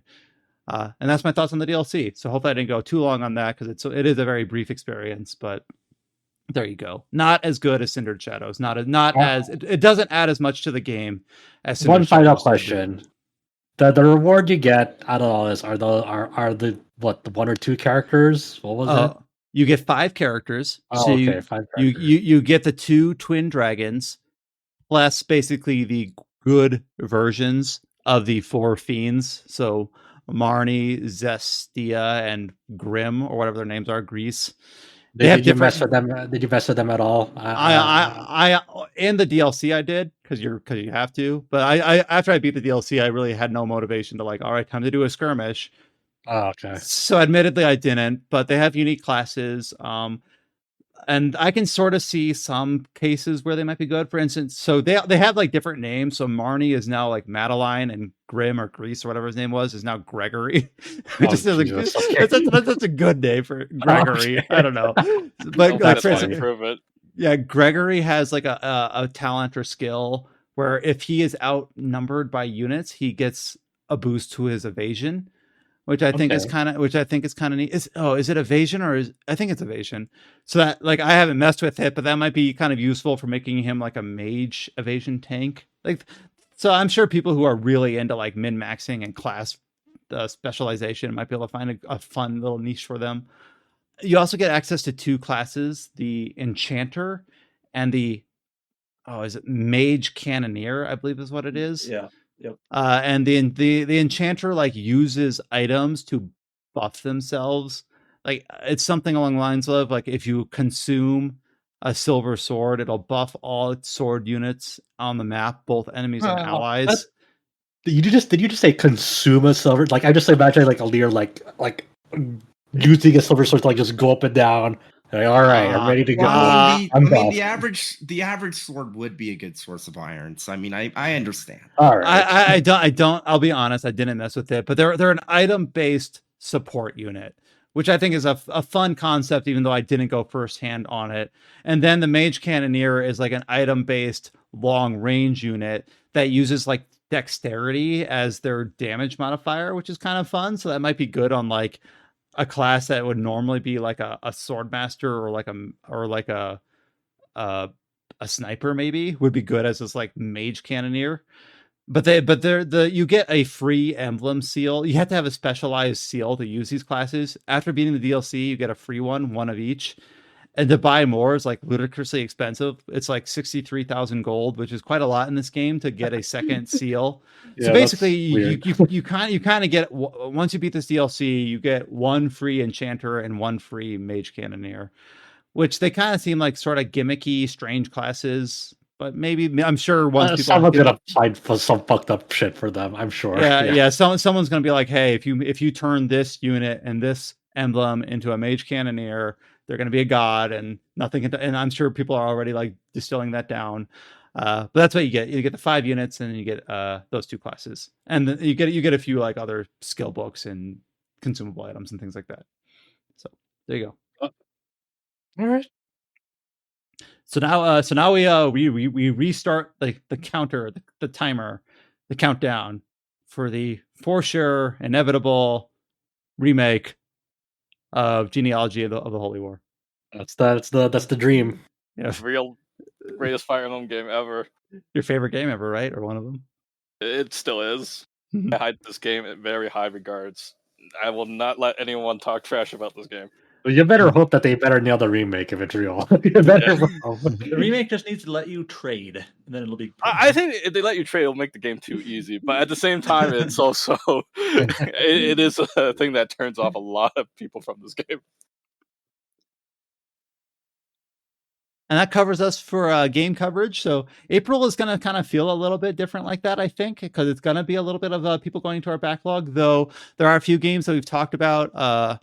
We have Trinity Trigger coming up. We have Stranger of Paradise coming to Steam, so I'm poking at that. I already mentioned the PC 1.0 release of War Tales looks kind of interesting, and it's coming out later in April. So April might be kind of a different kind of vibe of month compared to January, February, and March in terms of games we'll be talking about. So into news, of course, we have 2 weeks of news to catch up on, though we won't be covering absolutely every headline here. I tried to gather many of the most major ones and put them on this list, as well as any of the relevant dates, delays, announcements, and things like that. So this will be a little bit curated, a little bit shorter, but just to try to make sure that we hit all the major highlights here. The first 2 headlines that I put here, over the last 2 weeks, we had 2 major like gameplay showcases for games that are slated to come out this summer. Those 2 games are Final Fantasy XVI, of course, and then Legend of Zelda Tears of the Kingdom. Obviously, these games don't really need any introduction. They're some of the biggest games of the years, regardless of genre, coming out this summer. And both of these games had new gameplay look-ins. For Final Fantasy XVI, we got the World of Valisthea trailer, as well as a lot of gameplay footage coming out of their PAX East panel late in March. And then for Legend of Zelda Tears of the Kingdom, we had the 10-minute gameplay footage preview with the producer Anuma for that game as well. So we'll start with Final Fantasy XVI here. And I'll start with the trailer here. And this trailer is very, very low key. It is basically a environmental showcase is kind of how I would describe it. It shows a lot of gameplay footage of the gameplay traversal, I guess, of the protagonist throughout many different biomes, different cities, different environments. And then this is paired with several like almost an hour of footage of very similar stuff from the PAX demo as well. So to me, I just think it's really nice to see some. I think I actually mentioned, I might be on the podcast stating this, that a lot of our footage of Final Fantasy XVI, before this point has either been CG cinematic, icon battles, or just, hey, did you know we have a DMC, a Devil May Cry veteran on our combat system? Because we're going to show off that. And they didn't show just any non-combat gameplay of any sort. And they finally shown it here, which is just on its face a little bit slower paced, a little bit more like less, I don't know, exciting. But I just really appreciate it. Like this finally feels like a game that you can actually pick up a controller and play. Just moving the character through environments, talking to NPCs, petting the dog, all those things. So I kind of appreciated this just on kind of that on that principle at the very least for the new footage. Yeah, I really like the environmental variety going on with this World of Valistia trailer, especially like sort of like the more stormy environments. Like just like different kinds of like weather that you don't really see in other games. Some more of those environments. I really like that. Like it hopefully like the soundtrack really nails it. It's kind of like hopefully it sounds like there's like a relaxing like overworld theme as you're like traveling in these environments before it transitions to like more battle themes. It's like you said, it feels that it's starting to look like a video game that you can control and like you said, you only got very brief glimpses of this game like in motion as like yes, like you're showcasing battles, but like you said, a lot of like Final Fantasy's charm is like what are like the more quiet moments in between those battles, in between what's going on, like like Final Fantasy is like some of these like games like it's like a world that you want to live in. You think about like running around like Final Fantasy X, for example, some of those environments. I just like that, like they're sticking with this June 22nd release date. It's not like some weird Final Fantasy 15. Hey, let's have a release date event and then delay that. It feels like that like they're really bolting this down. The game has gone gold. Hopefully, like this is going to be like just a smooth launch. Hopefully there's like a complete game. It's not something that like kind of needs to be like fixed over time, like FF15 was to some extent. And that this is just going to be a smooth launch, like something that like it won't feel like broken or incomplete. I did see people. I forget where the footage came from, if it was from the PAX panel or somewhere else. But there was footage of Clive sidling through like a narrow corridor, like the usual, like I'm loading a zone thing. And like I thought that what happened to the power of the PS5? I thought what happened? Yeah, so you said there's gonna be no loading times. What happened? This is definitely way off topic, but there were a few number of those in the Jedi Survivor demo too. Well, yeah. Fallen Order definitely had those. So yeah, that's interesting that they kept those in Survivor. This shit still got to load, yo. Uh-oh. Well, what happened? The power of what was it? The NVMe drives loading 5 gigs a second, and you can't process all this. Well, when texture resolution is like insane now, they're like, oh, we'll just bump that up, and it'll still take equally long to load. I don't know. So yeah, I mean, FF16 looking like a video game. It's gonna be out just in a little over 2 months. Just almost there. Yeah, damn. I still think of June as like, oh, that's 4 months away, right? No, it's 2 months away. Yeah, it's already just at the end of the season. We're in the season. And what that means is that literally, so the other game that I introduced here for like the new footage is Zelda Tears of the Kingdom, May 12th. Before this podcast, I'm like, oh yeah, that's like 2 months away. No, that's 1 month and 4 days away at the time of recording. 1 month until Zelda. So okay, we had a kind of it wasn't branded as a Nintendo Direct. It was branded as a gameplay look-in with Anuma. I hope I'm pronouncing the name right. Anuma. Yeah, Anuma. Okay. Obviously, the longtime Zelda boss over at Nintendo, and this was basically a gameplay snippet for Tears of the Kingdom, and they touched on a few different very specific things here, and the main highlight out of this was I would claim was this new fuse mechanic. So obviously one of the major bugbears or contentious aspects of Breath of the Wild was the weapon degradation system, breaking weapons, things like that. Is it a good idea? Is it a good gameplay loop, or is it just terrible idea all around?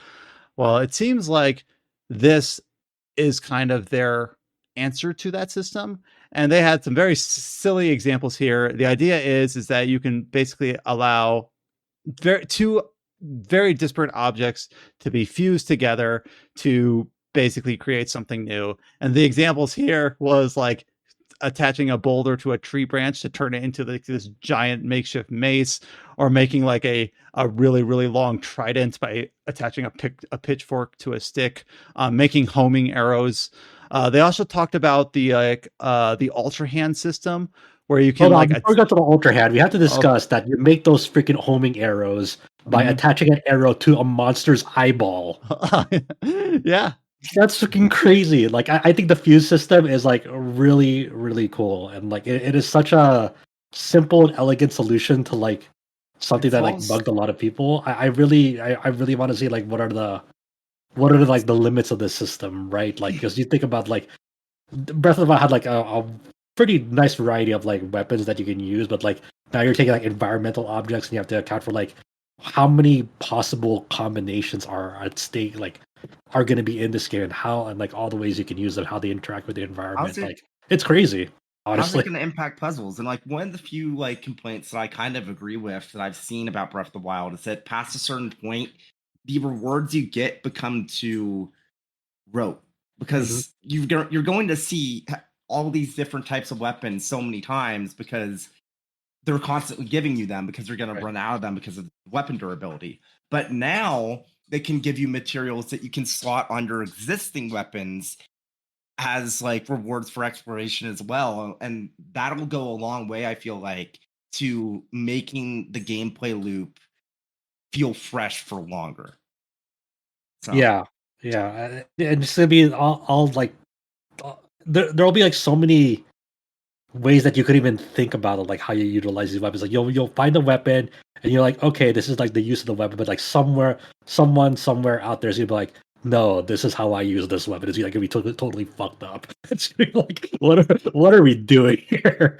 Like I really like when they showed this fuse and stuff. Like, oh, they're smart. They're fucking smart. God damn it. Go on, Ryan. Sorry. Well, the fuse system was what everyone was talking about afterwards, because it was like the seemingly the major addressee for the feedback from Breath of the It's just Wild. that like the fuse system is cool, but that wasn't even the highlight for me for this one. Some of the other things I know that they showed were like the ability to rewind time on a certain object. So if an object had fallen from the sky, you can stand on it and rewind time to elevate yourself. There was an ascend ability where Link can like traverse from underneath.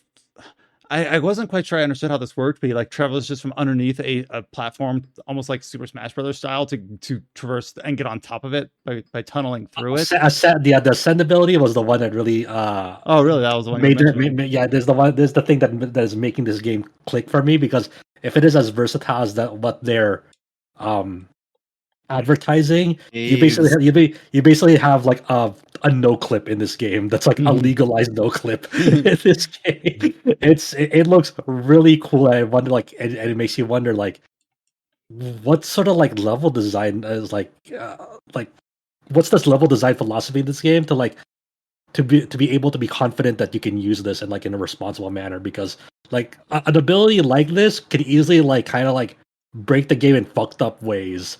So I'm really wondering like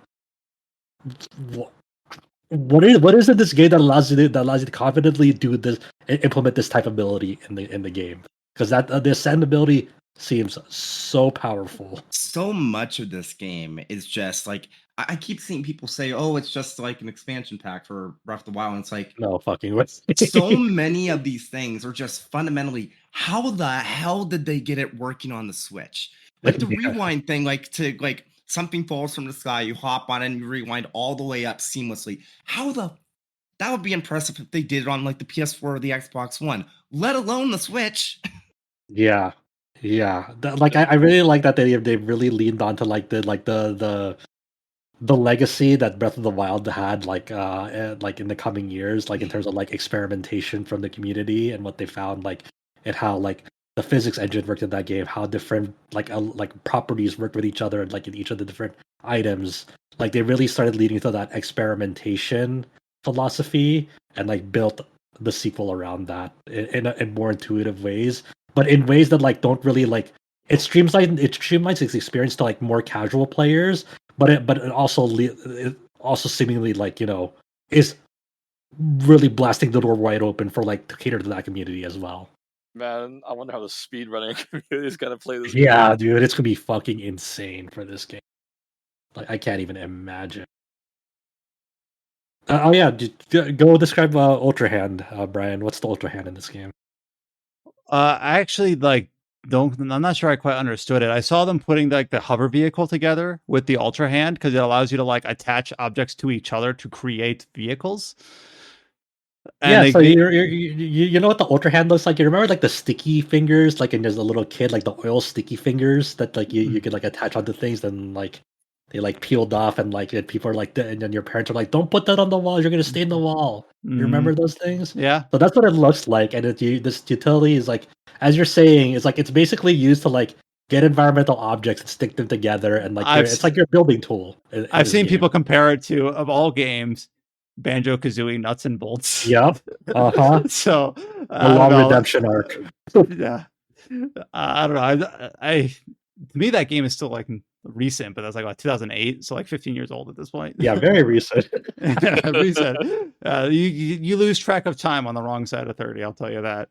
But no, Yeah. they show like creating like a raft and a sail and with hover capabilities and things like that. So This is going to be a full blown like, hey, if you have an idea to like build a vehicle, definitely go try it, because they're giving you tools to like kind of maybe realize it, and you'll like all the vehicles that they've shown in prior marketing materials. They were like that's not something you find in the world. That's all something that you build from scratch, And I don't know if they're gonna provide. I don't know if they're gonna provide you blueprints to like maybe in the long run to like kind of guide players to like make them, but they're just upfront saying like, yeah, but you can just make them on your own too.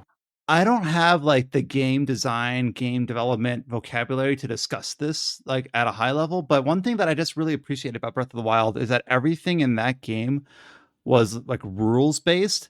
Like these objects conduct electricity, these objects get wet, these objects catch fire, these objects can catch wind.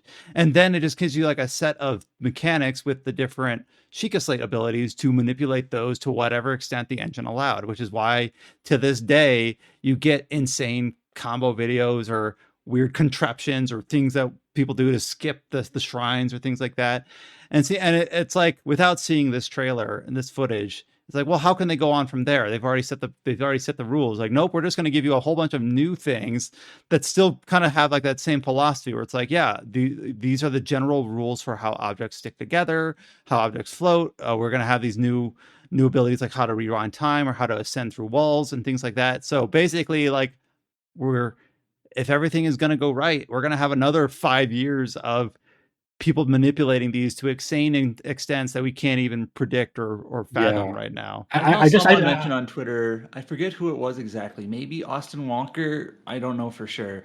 Basically describe it like they're adding new verbs to this game. That's a good way to put it. Some people wanted a new map or whatever, or a new character. It's like, well, we're adding verbs in terms of like what can you do, and that's it reminds me of I think I forgot which pod. I must have been the Jeff Gersman show, or maybe Nextlander. I forgot which one of those, but I really like the comparison of like it's like almost scribble knots in a sense. Where even to Austin Walker's point, it's like instead of like giving you new words to play around with, they're giving you like new assets, just new environmental objects, new things to look at visually, and like these things convey a word, a language, and like you can manipulate those into like how you could do like in scribble knots, like how do you manipulate those in a way that like benefits you in the way that you're thinking in your head. And I think that's a really smart comparison when you think about the language of this game. It's like this game, this trailer is great because it's like it's mostly gameplay. It's under 15 minutes, and it gives you a lot to think about while only showing you just enough to make you think about how you can utilize these things. It's such a smart, succinct presentation that you can finally see this game in action, and then finally it gives you the answer that you're looking for. It's like, what makes this different from Breath of the Wild? It looks visually similar, but what makes this different? And it gives you a lot of answers right away and gives you a lot to think about. Now, I do have to ask the devil's advocate. Did anyone here want to see like more quote unquote new assets, new area, or anything like that. I honestly look at this, and I don't want to be like a mark or anything, but I look at this and I'm like, no, this looks plenty new enough to me. But I know there was a lot of feedback to this.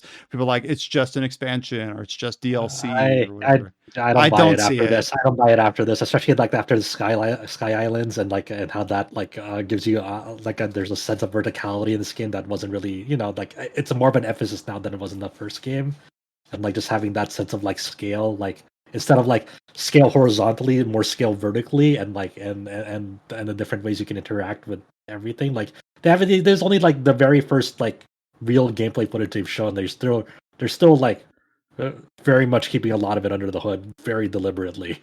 There's definitely things they are hiding in this game. I really want to find those out for myself. I'd rather discover that for myself rather than them showing, hey, this is like all the new environments you'll see. It's like I'd rather see that for myself. It's cool. You have to keep in mind like the way that this was marketed. Like it was called 10 minutes of gameplay, or what was it called? I think was that literally what it was called, 10 minutes of gameplay. Like they weren't talking about story, they weren't talking about lore, they weren't talking about Ganon or whatever. Like speculation, is Zelda playable, all the other speculative things or whatever that people wanted to see. Like, nope, it's gameplay and you got what we told you were going to get, sort of thing. Yeah, it's sick. Really, really smart presentation.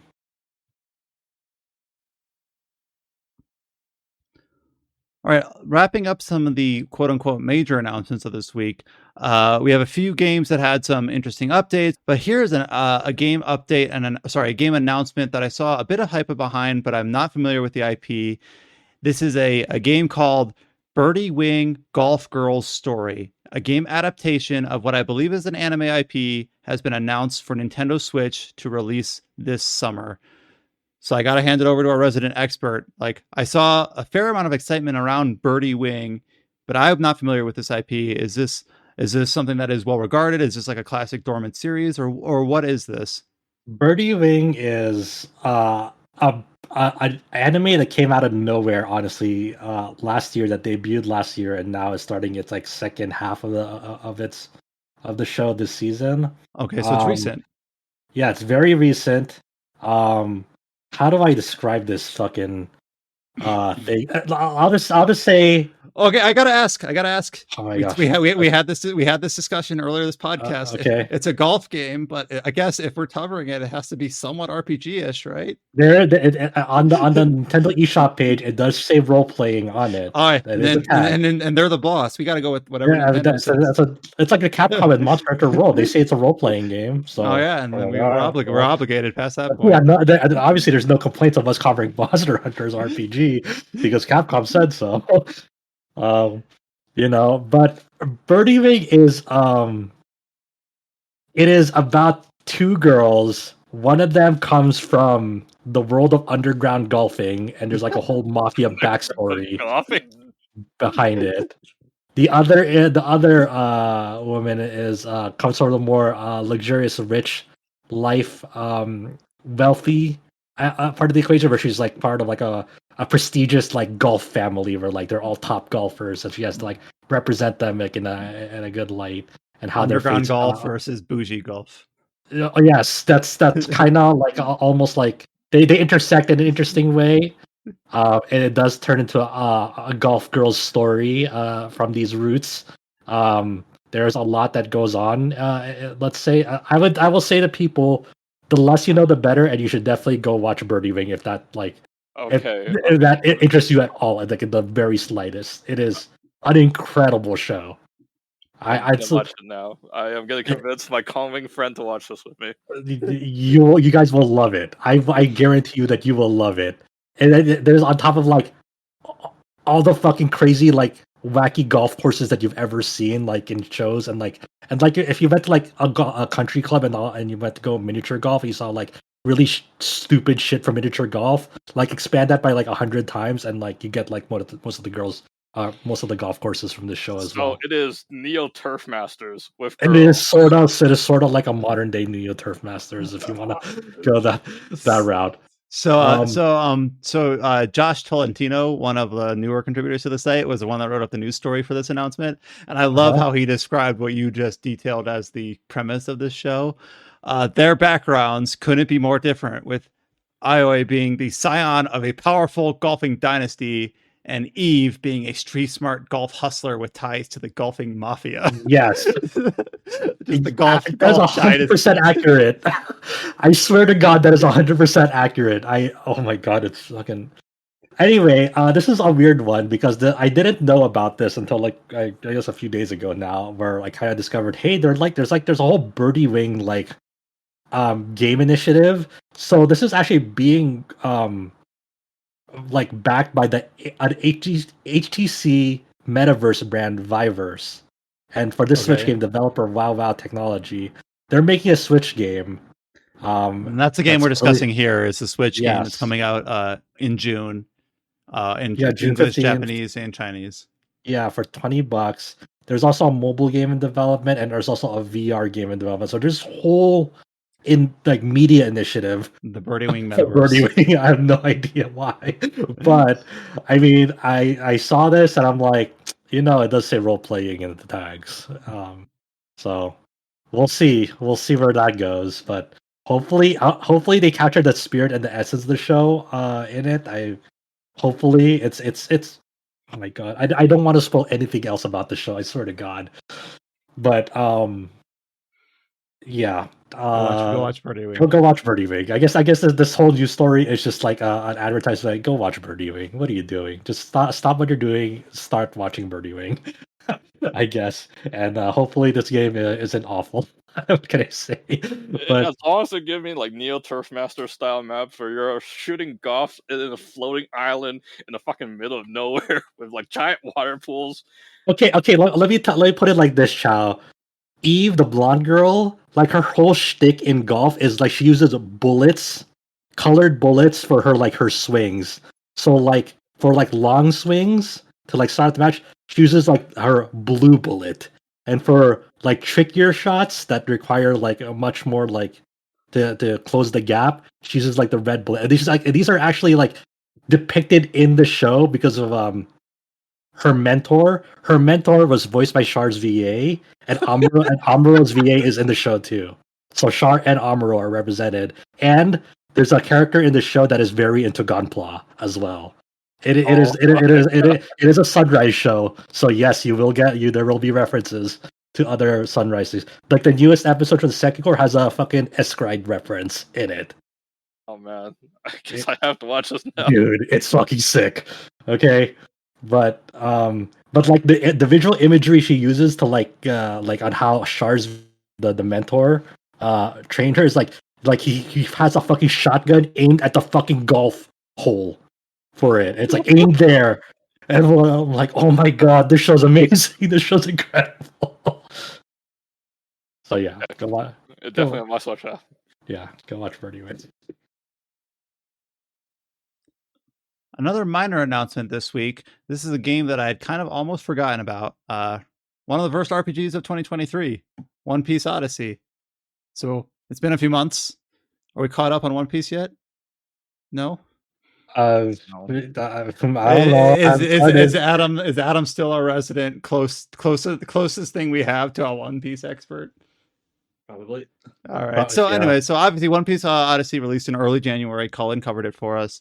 Bandai Namco has announced, as far as I remember, the first major DLC packet for it called Reunion of Memories.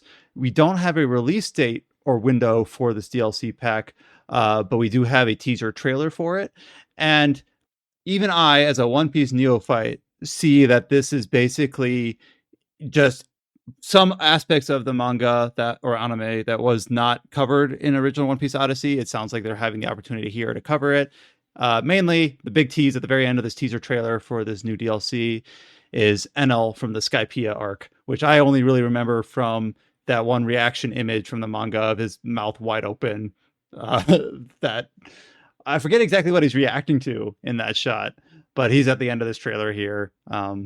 And this, based on the message from the producer here, it seems like that this DLC is intended as kind of post-game DLC, intended for like around the save data the clear level By the you'd way, be what around. he's reacting to is that he's an electricity man and Luffy's a rubber man, and that's Oh, when he that's right. realizes, That's "Crap, right. I can't do anything." Oh, I remember that now. But that isn't Skypiea like the second major arc. That's like classic One Piece. Yeah. So he's teased at the end of this year. So turns out the One Piece video game is still a game for One Piece fans. So maybe we'll convince Cullen to look back into this, but no real details. Oh, On is this this other DLC just like for people who like than- know One Piece? Yeah. Oh, okay. Basically, that's what it seems like. Yeah. Great. So if you still don't know One Piece, you'll still be lost. I'm still gate capped. Fuck. Yeah, just got to catch up. You've had a few months. Time to read 1,000 chapters, guys. Yep. But yeah, I mean, trying to be more generous. Like it seems like it's very, very crowd pleasing. You know, it's me as not a One Piece fan was still able to recognize this character that was teased at the end. So it's doing its job there in terms of being something that people recognize and attribute to the series. So hopefully it'll be fun. We also have an update about another thing that was mentioned in January this year was the formal announcement of Fuga Melodies of Steel 2. And that is coming out also in May. So we're about a month away from that, May 11th. In preparation for the release of Fuga Melodies of Steel 2, the original game was updated to version 1.5. And what this does is it adds a lot of quality of life features to the original game, including turbo mode, retry mode, other adjustments, as well as along with this update, an announcement of exactly the save data bonuses that will carry over from the first game to the second. It looks like that most of these bonuses are very, very minor, which I think is actually probably a good idea, that they don't feel like an obligation. If you have any save data, it looks like you get an assembly of items and some of their older outfits. If you've got normal ending data, you get some additional songs in a jukebox in the second game. And if you complete the first game and get the true ending data, then you get kind of a cool photo of some sort inside the tank of the second game. So cosmetic transfer bonus only, but that's kind of nice for those that did play through and get the true ending of the first game. I didn't dive any more deeply into this 1.5 update for Fuga Melodies of Steel 1. I don't know if Adam or James, I think you were the two that got put the most time into the first game, if any of these specific quality of life features are more significant than others, or if it's just kind of probably the most significant, just to speed up everything. Mm-hmm. Yeah, I haven't had a chance to head back into it and check, but everything that they've changed sounds good. So, also just worth noting that the series director Yoan, oh man, I'm gonna mess this up. Gerito, I don't know how to pronounce it. Geto. He left Cyber. Yeah, he left some CyberConnect too. Just end of March. He's at Platinum Games. Fukuoka's too, and he reached out to me a few weeks before all this to let me know ahead of time, and he says that at least that he's not rolling out working on RPGs in the future. So who knows? Yeah. Platinum's got something cooking. Yeah, there's some interesting notes, like from his, when he had a farewell message. Just reconfirming, yes, there'll be a Fuga 3. He said, I'll be waiting for Fuga 3 with excitement as the series' biggest fan. We knew it was going to be a trilogy, but just letting us know, hey, there is a Fuga 3 in the works. And 2, he was a game designer for Final Fantasy VII Remake, the CyberConnect 2 version of FS7 Remake, the one that no one ever got to see. So he had eyes on it. He knew he was working on that. He was also a game designer DBZ Kakarot as well. CyberConnect 2 was the development studio on that with Bandai Namco as their publisher. So yeah, this guy knows the secrets behind what happened to FF7 Remake on CyberConnect. He saw it. I still want to know what that looked like so bad. I really want to see CyberConnect 2's FF7 Remake. So who's gonna play Fuga 2 over Zelda Tears of the Kingdom? James. Well, hopefully we'll get code early, so I can. James is hoping to get it done before Zelda. Yeah, that's If you're asking like the general public, then. And if CyberConnect 2 is listening, you'll hope that I get to be able to play through it before Zelda 2. Wow, Yeah, playing yeah. hardball. Dang. That's Oh, a threat. Holy shit. But no, it seems like based on having not played Fuga 1, but it seems like all the word of mouth of it is good. Hopefully they got the long tail that they kind of needed on that game, because they were, they immediately announced that it was going to be a trilogy, despite some murmurs that the first game didn't do well. So hopefully the second game holds that momentum and kind of performs up to their expectations. Well, one of the things that Juan said before leaving, a couple of months ago, he mentioned, well, not a couple of months ago, like half a year ago, he mentioned that as soon as the Game Pass deal became public for Fuga 1 and 2, he outright said that with that deal, Fuga as a series has become profitable. Oh, that's nice. I didn't know that. So, yeah. Or now my brain's like, I think you might have mentioned it on the podcast, but I just flushed it. I think I did, yeah. All right, it's coming back to me. Now I've been reminded. But no, that's great news. All right, looking at the rest of this podcast doc, pretty much everything else here, it was about maybe 13 or 14 more headlines, all relate to updated release dates, delays, or like the thing we alluded to at the very start, cancellations or shutdown notices. Yeah, funerals. Anyways, Wow. So I have these mostly in chronological order, but the one I'm going to put up first is one that has been rumored for a long time. Finally, officially pen to paper this last couple of weeks, and that is the Final Fantasy Pixel Remaster, Final Fantasies 1 through 6, is finally launching for PlayStation 4 and Nintendo Switch on April 19th. So in just over a week, in a week and a half. And in addition to launching for those consoles, as quote unquote RPG site had learned early, quote unquote. Oh, the point flip. Yes. The font, the default font in English for these Pixel Remaster series has indeed been updated. There's also a soundtrack toggle and a random encounter toggle and an experience boost toggle, which if you've any of the Final Fantasy re-releases for the last like 10 years now, ever since Final Fantasy X on the Vita, have had like some built-in cheats, quality of life boosters, whatever you want to call them. And it sounds these Pixel Remasters that's actually like kind of, I don't know if weird's the right word, but these Pixel Remasters already had like boosted EXP just kind of like naturally. They were a lot easier than other versions of the game, even like the GBA versions. And now it's like you can get even 4 times that. Can you disable EXP gain? Because I would love to have that in Final Fantasy VI. I don't know if you can disable. I don't know if you can disable EXP gain. I didn't actually check. You can apparently disable random encounters, so you don't get any EXP. Oh yeah, that's true. This gives me a reason to play Final Fantasy VI, because how I play Final Fantasy VI is I play this game with no level ups, run away from every single battle. Dude, I love doing that at FF8, the level 1. That's how you're supposed to play Final Fantasy VIII. Level 1 runs at FF8 are fucking awesome. You mean level 6? So I'm rereading the press release that accompanied this announcement for the console ports. Change soundtracks. Basically, you can switch between the original and re-changed soundtracks. Change font. You can pick the default font from before or a new pixel-based font. Turn off random encounters. Sometimes you just want to explore in peace, so blah, blah, blah. You can turn it off. Adjust experience. And basically it says, want to speed things up? You can adjust the experience gains by up to 4 times. Perfect if you want an easier run through the game.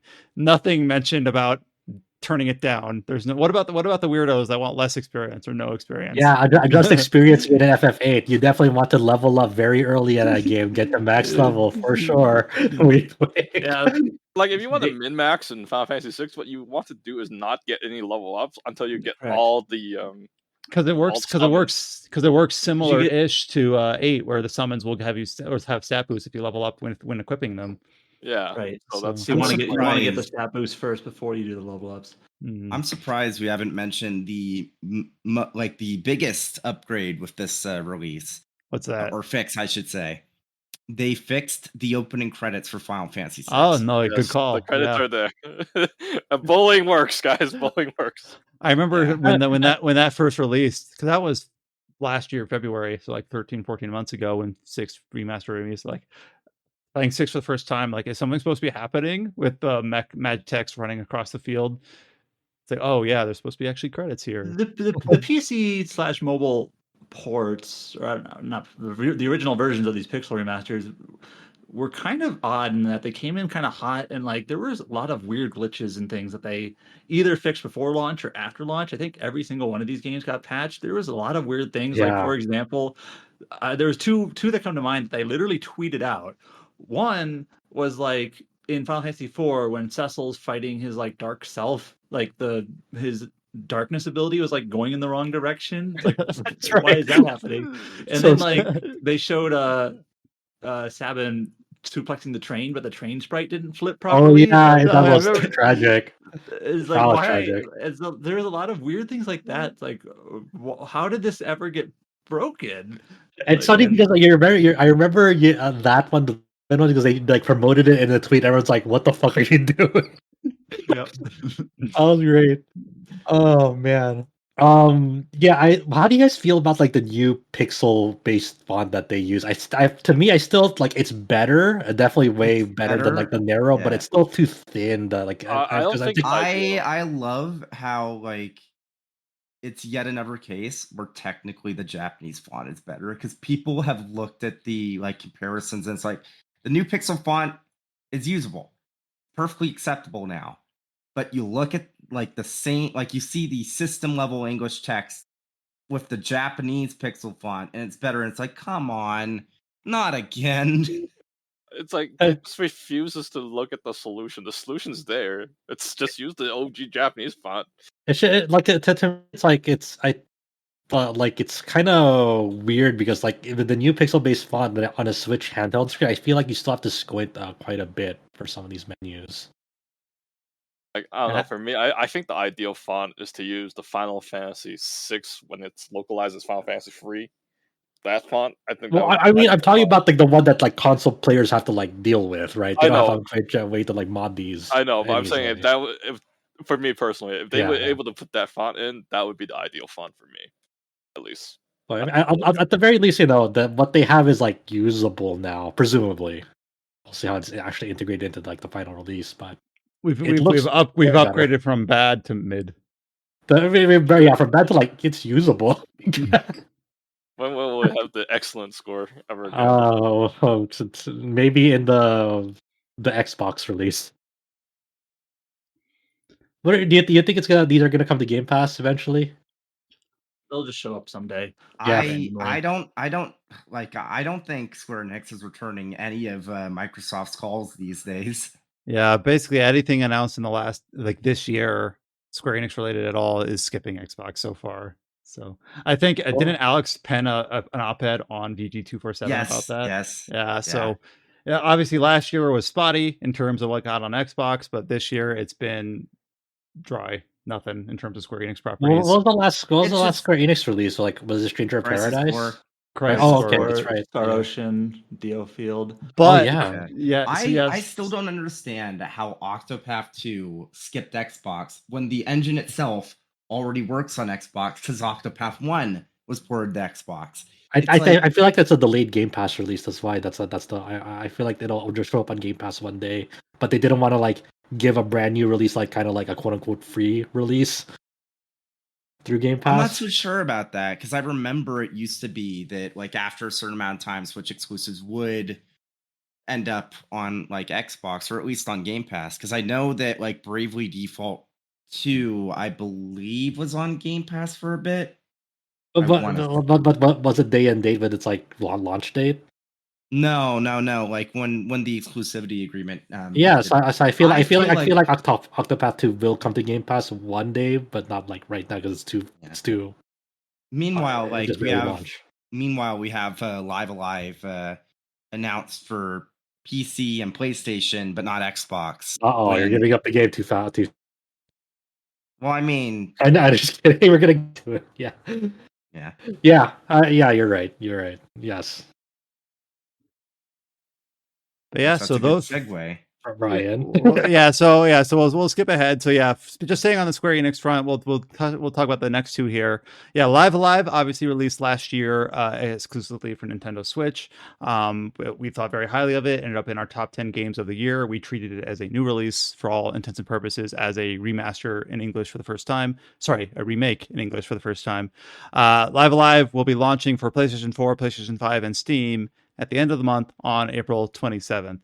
So kind of, if anyone's been following any of these titles that start out exclusively on Switch, Triangle Strategy, Octopath Traveler initially, etc., this is kind of expected. It was going to end up on Steam eventually. Adam, have you played this game yet, or is this your chance to play it? This will be. I was waiting for this. All right, I figured you were, because that seems to be like your mantra. I mean, this is great because even on the Switch, like it had like 130 FPS limit, but and two, like there were some like points that like chugged on the Switch.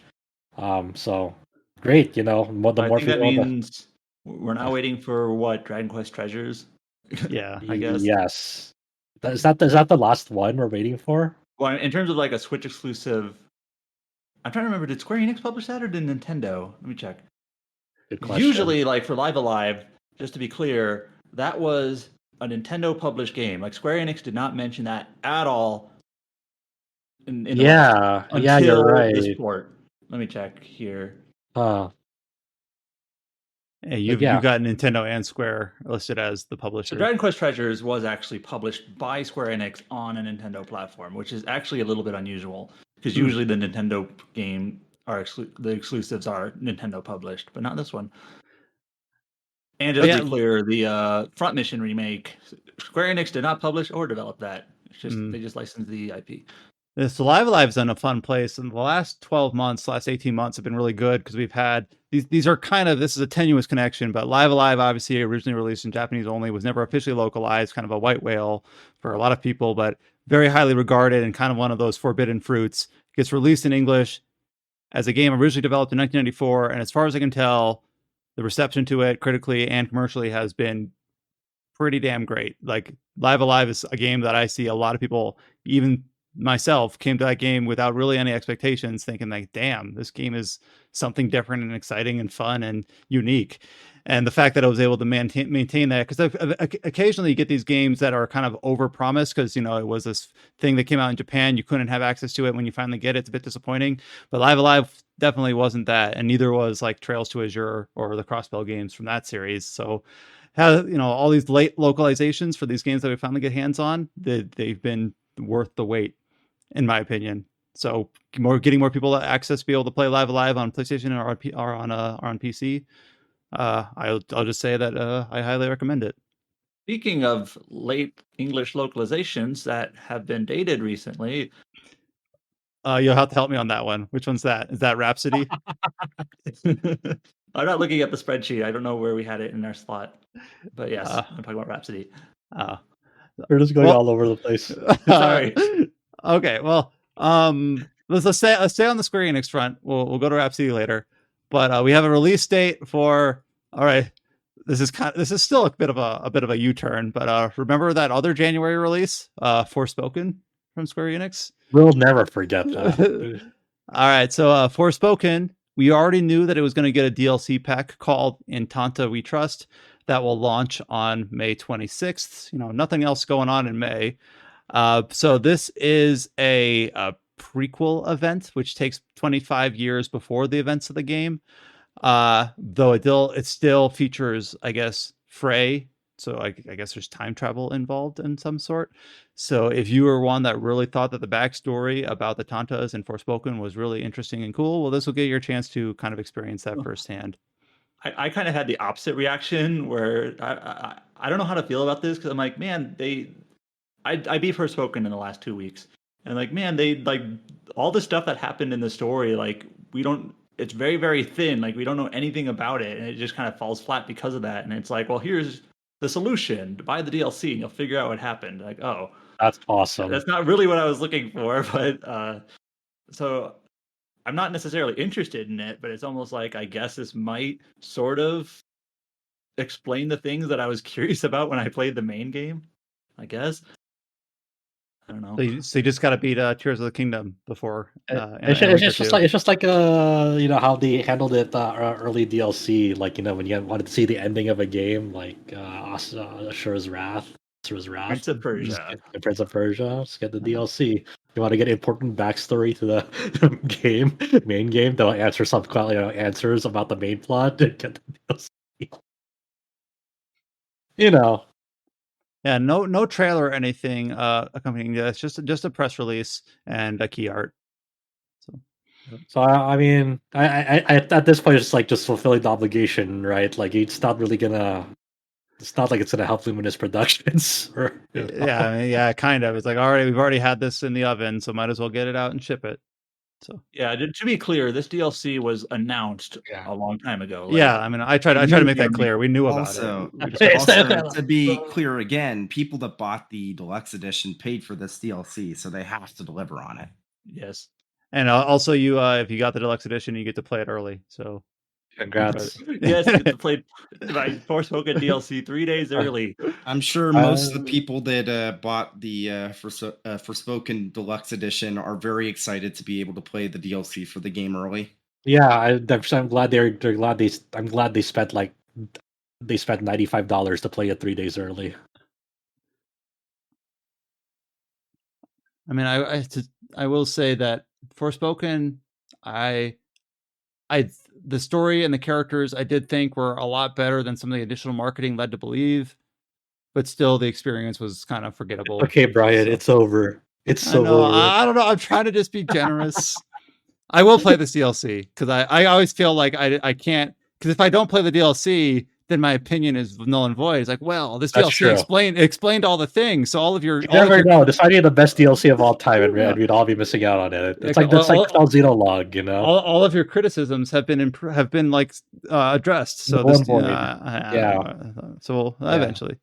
You don't want outdated opinions now. Come on now. All right, so we'll continue on. The other headline, we're completely out of order now, but we'll at least try to keep it as clear in the timestamps.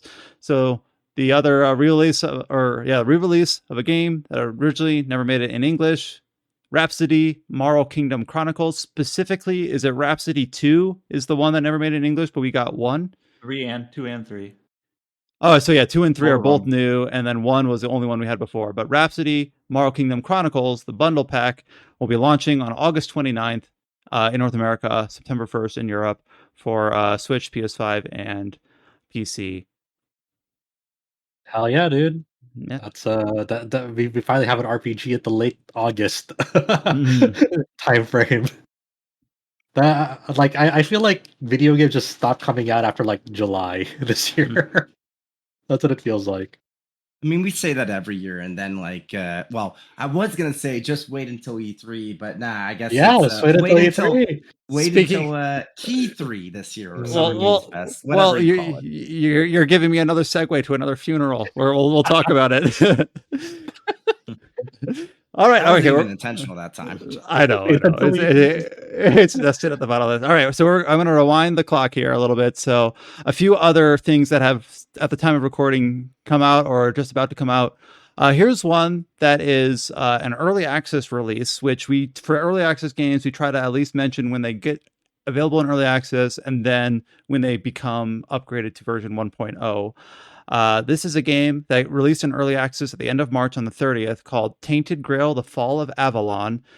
It's a first-person RPG from developer Questline, who made a roguelike game called Tainted Grail Conquest in May 2021. And I kind of brought this up. It's an early access RPG, but I thought it was kind of interesting because it has a 90-second gameplay trailer for its early access launch. And I don't know about you, but in the mid 2010s, I enjoyed a lot of first-person RPGs that hasn't, like Outer Worlds and Cyberpunk didn't quite hit. So I look at this and I kind of see promise, and I'm like, man, I haven't played one of these in a while that I've actually enjoyed. So this maybe might be the sort of thing that actually kind of scratches that itch, or however you want to phrase it. However, it's also early access, so I don't know if I want to jump in now or jump in once it's had, You know the answer to this every time. And then later, yeah. But basically, I look at this little trailer for this early access game, Tainted Grail: The Fall of Avalon, and I'm like, you know what? This actually looks pretty neat. I got my eye out on this one. And I know there's a lot of people that don't even like the first person on principle, but I kind of do. So I'll keep an eye out on this one. But early access periods can last anywhere from 4 months to 4 years. So who knows when this will actually release a version 1.0. But I wanted to at least give it shout out here. You can buy it and play it as of March 30th. I have a challenge for you on this game, or actually on this news piece. What's up? I want you to try and pronounce the name of the Polish author mentioned in the news article for this game. Krzysztof Piskorski. Close enough. I don't know. Sure. There you go. All right, I'll trust your pronunciation because I didn't know how to remember to start on it. Well, I can't even pronounce the Witcher name, Andrei Saporowski. What I can't. Anyways, the context is that this Avalon universe is like based off of a Polish author. Mm-hmm. So it's gonna be as good as Witcher. Of course. Yeah, that's how it works. That still reminds me, there's still like 4 Witcher games in development too. So eventually, we'll be eating good when these things finally release, like before the heat death of the universe. Okay, so continuing on April 12th, so in a few days of recording, this is quite a U-turn. For those that are subscribed to Nintendo Switch Online Expansion Pack, you will be able to play Pokemon Stadium on your Nintendo Switch. However, because it's obviously an emulated-ish version of the original N64 game that could originally speak to your Game Boy and Game Boy Color carts, this version of the game you can only use like the pre-populated rental Pokemon, which I played Pokemon Stadium 1 and 2. I think they released only a few years apart, so I don't remember exactly what was in one or what was in the other. But some of those late gym challenges or Victory Road things or whatever they called it, like those things were tough as nails. And I remember at the time, it was either 1 or 2, but beating like the Elite Four on the hardest difficulty was like the genuine way to get. I hope I'm remembering this right. It was how you got Surfing Pikachu in Pokemon Yellow. And I remember like I was a grognard Pokemon 12-year-old with too much free time, and I wasn't good enough to do it. Like Lorelei kept kicking my ass. But now they're going to ask you to do that with rental Pokemon. And obviously the Surfing Pikachu is not in the thing anymore, but I'm just wondering like how it's going to feel with the rental Pokemon as the only option. However, I also remember that the Pokemon Amusement Park Ditto mini games or whatever, it was almost like a Mario mini game. Yeah, I love that one. So just not just the sushi game, but like those mini games in general. It was like a mini Mario Party, only with Pokemon theming in terms of like the mini games. And I remember like spending hours doing that. I remember the Metapod Harden. I mean, I remember that, dude. That show is so sick. And it does say it supports online functionality. Up to 4 players can battle it out, including the Kids Club mini game selections. All right, we're all getting hop on, log in. We're getting the sushi. We're doing the fucking Lickitung sushi and the Metapod Harden game. All right. What was the other? The fairy memorization one. I remember that one. Yeah. What was the other one? What was the other ones? I don't remember offhand, but I remember spent so much. I spent equal amount of time doing those versus the actual Pokemon Stadium. But yeah, it comes out. Was there like an electrode one where like you try to like make sure it doesn't explode? Was there one like that? I'm trying to remember. Or like one you don't get zapped for the electrode. It's something like that. All right, I'm researching. By researching, I mean Googling Pokemon Stadium Kids Club. All right, we have Magikarp Splash. Control Magikarp. I remember that one now. Yes. Clefairy Says, that's the memory game. Run Rattata Run. So that's on a where you jump over the hurdles. Drowsy Snore War. I don't remember how I this was one so good at that. He uses the pendulum, and then you have to time it right when it hits the center of it for it to keep on going. It'll go faster and faster as it's swinging through that middle part, and you have to keep on basically on the beat of the pendulum swing. Thundering Dynamo, that's the one with the electrodes. Sushi Go Round, that's the one with the Lickitungs. Ekans Hoop Hurl, that's where you throw Ekans at a bunch of Diglets as they come out. I totally forgot about that one. Yeah, I would have done that. All right. Rock Harden. Okay, I'm going to read this. This is based. I'm on Cerebi right now, Cerebi.net, which is an excellent Pokemon fan site resource. This game has you control a Metapod or a Kakuna. In this game, you need to use the move Harden to protect yourself from rocks getting thrown at you to prevent loss of hit points. To do this, you press the A button. There is a catch to this game, however, as the use of Harden drains your hit points. As such, you need to hit Harden just as the rock is about to hit your Pokemon. The winner is the last one standing. Yeah, it's basically a perfect block contest. It was so sick. And I remember I was good with Metapod because of the way it's model interactive with the rock, like because of the pointy top. But I was always bad with Kakuna because I was a curved top. So I was never quite sure when the perfect block. Yeah, man, fuck, this is bringing back a flood of memories. Holy crap! We're going completely into boomer mode here. Okay, I need the last one. Well, this sounds fun, but also it's like, oh, you need Nintendo Switch Online to play this? No thanks. Like, I'm never gonna play this because it's on Nintendo Switch Online. That's my, I don't know. Yeah. Yep. But man, it sure Uh, brought back a lot of memories for a hot second. the last game is Dig Dig Dig, where you play as Sandshrew. Oh yeah. You just Yeah. alternate shoulder button presses. Anyways, that'll come out on Nintendo Switch Online expansion pack in just a couple days at the time of recording. All right.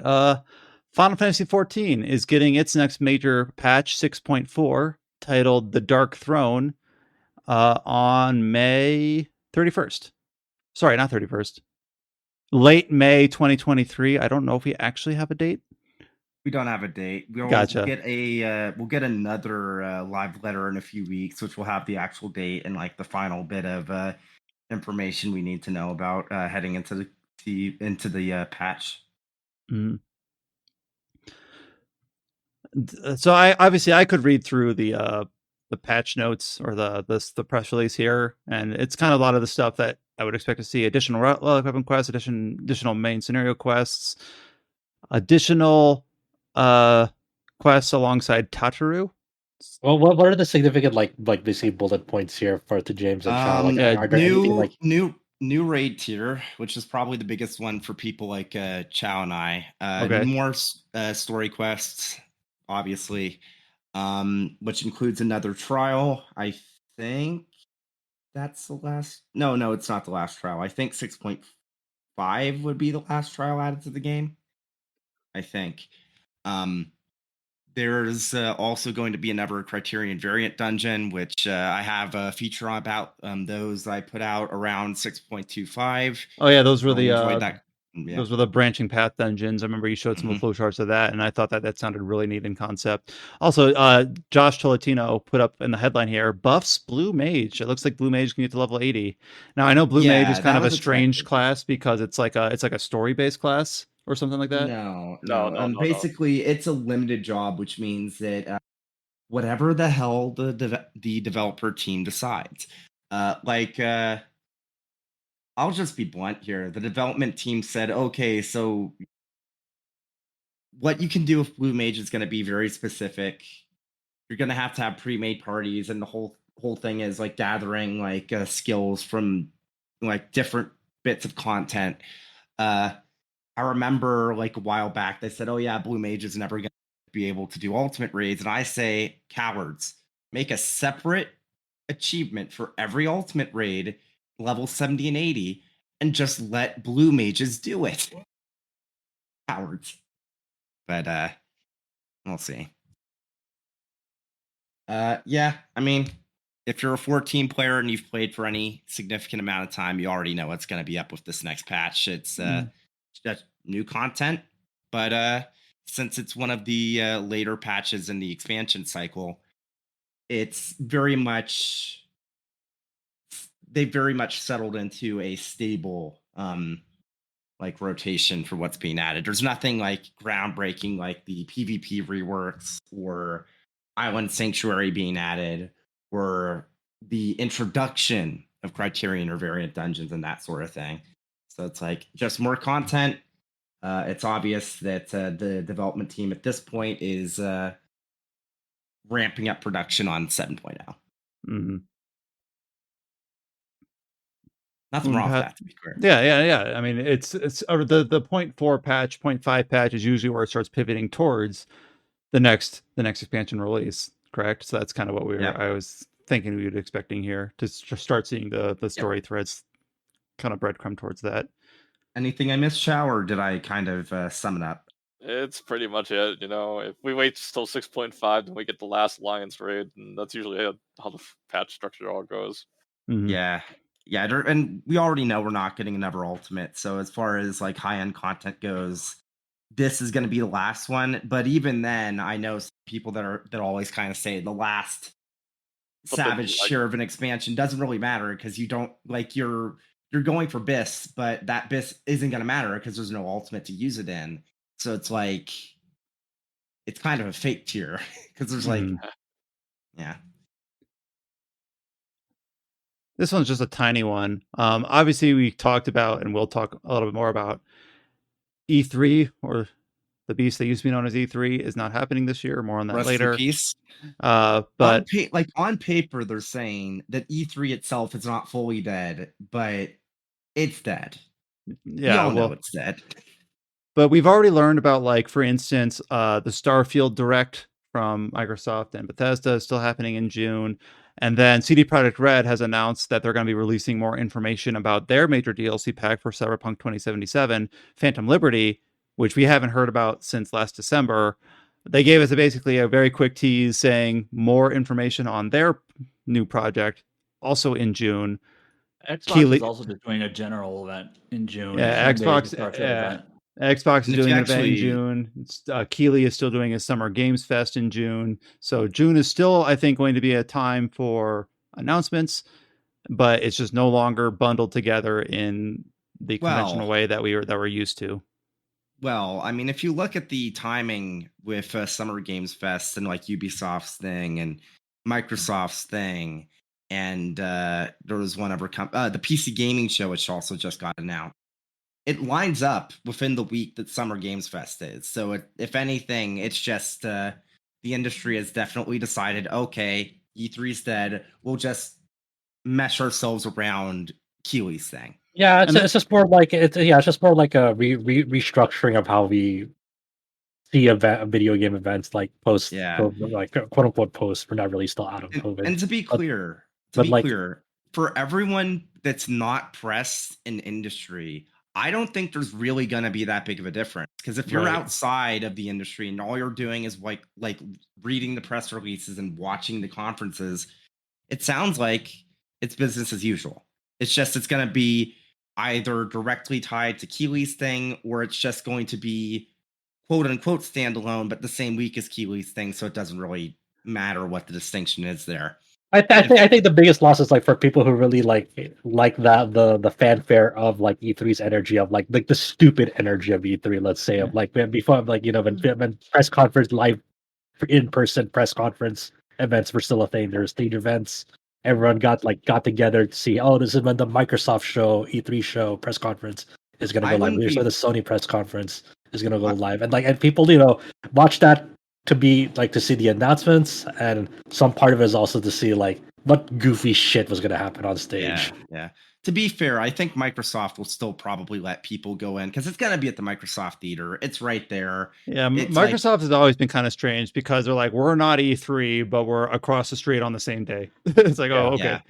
I mean, they own the theater, so it's like it makes sense that they just be like, well, we can. It doesn't really cost us much extra to just let people come in, and it's like free publicity and whatnot. I don't even know which news article we're on anymore. Are we jumping between two articles along? We kind of jumped around. So the main article I was pulling is that Cyberpunk 2077 will get more information in June from CD Projekt. That's so far away.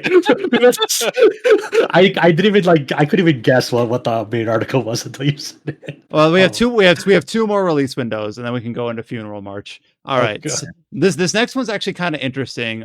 Just a couple weeks ago, I think 4 weeks ago, Josh kind of led the discussion on a preview event of, at the time, a May release for Atlas Fallen. This is the new kind of open world action RPG, Souls-like-ish, from Deck 13 Interactive. And then this must be like one of the shortest release date to release delay announcements ever.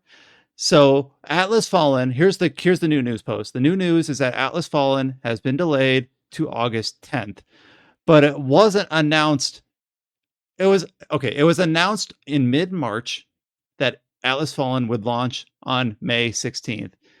And then it was announced in late March that it was delayed to August. So within 2 weeks of the original release date announcement, they delayed the game.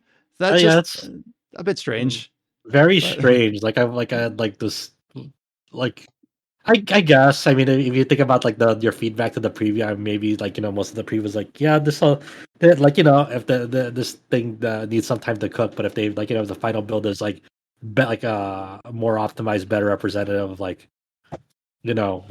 the game is, then they could have something really good on their hands. And oh fuck, there's no way we can live up to these expectations by our original release date of May 16th, because like a lot, like for example, like when you're fast traveling in between points in that game, like I just assume like it's an in development build.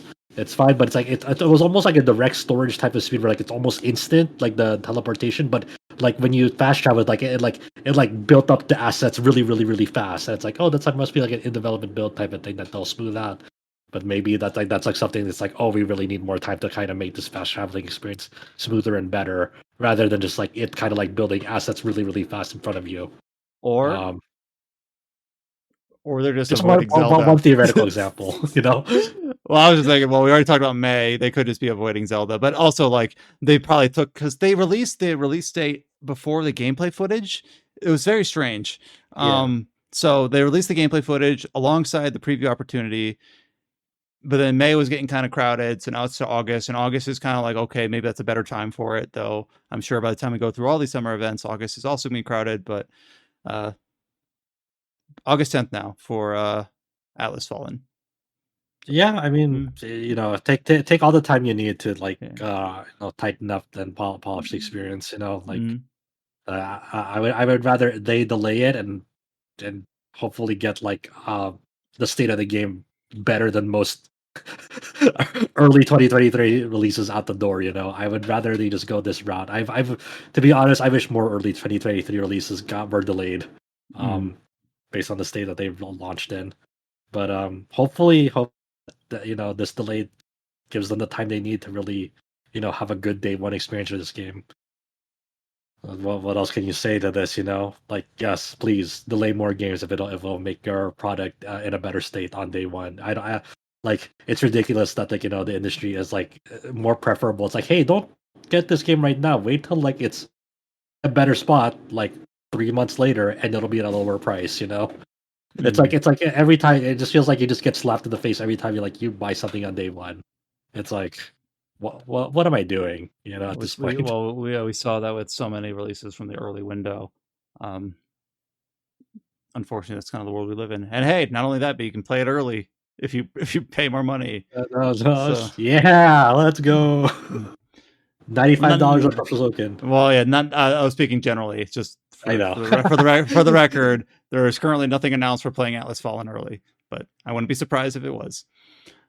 The last release window announcement. This one's pretty brief. This is for Infinity Strash Dragon Quest: The Adventures of Dai. This is the action RPG based on the original manga, which was recently rebooted into a recent anime. This game was announced a few years back now, like 2020. September 2022, it was announced that the Adventures of Dai would have a simultaneous global release, but no window was given. So the update here is just a very brief update that Infinity Strash Dragon Quest Adventures of Dai will launch this fall. So kind of very general. We already knew it was worldwide. 2023 was already presumed. We're given the window of fall this year. No new footage accompanying that, but something to pen on our calendars for September, October timeframe. Yeah, some new screenshots though. Oh, the screenshots are new. So the trailer is from last September. The screenshots are new. Yeah, I do want to see what the final game looks like at this point. It's the gameplay that they showed at Tokyo Game Show looked pretty fun. But Yeah, the they seem to gameplay looks they a seem to little be go for it.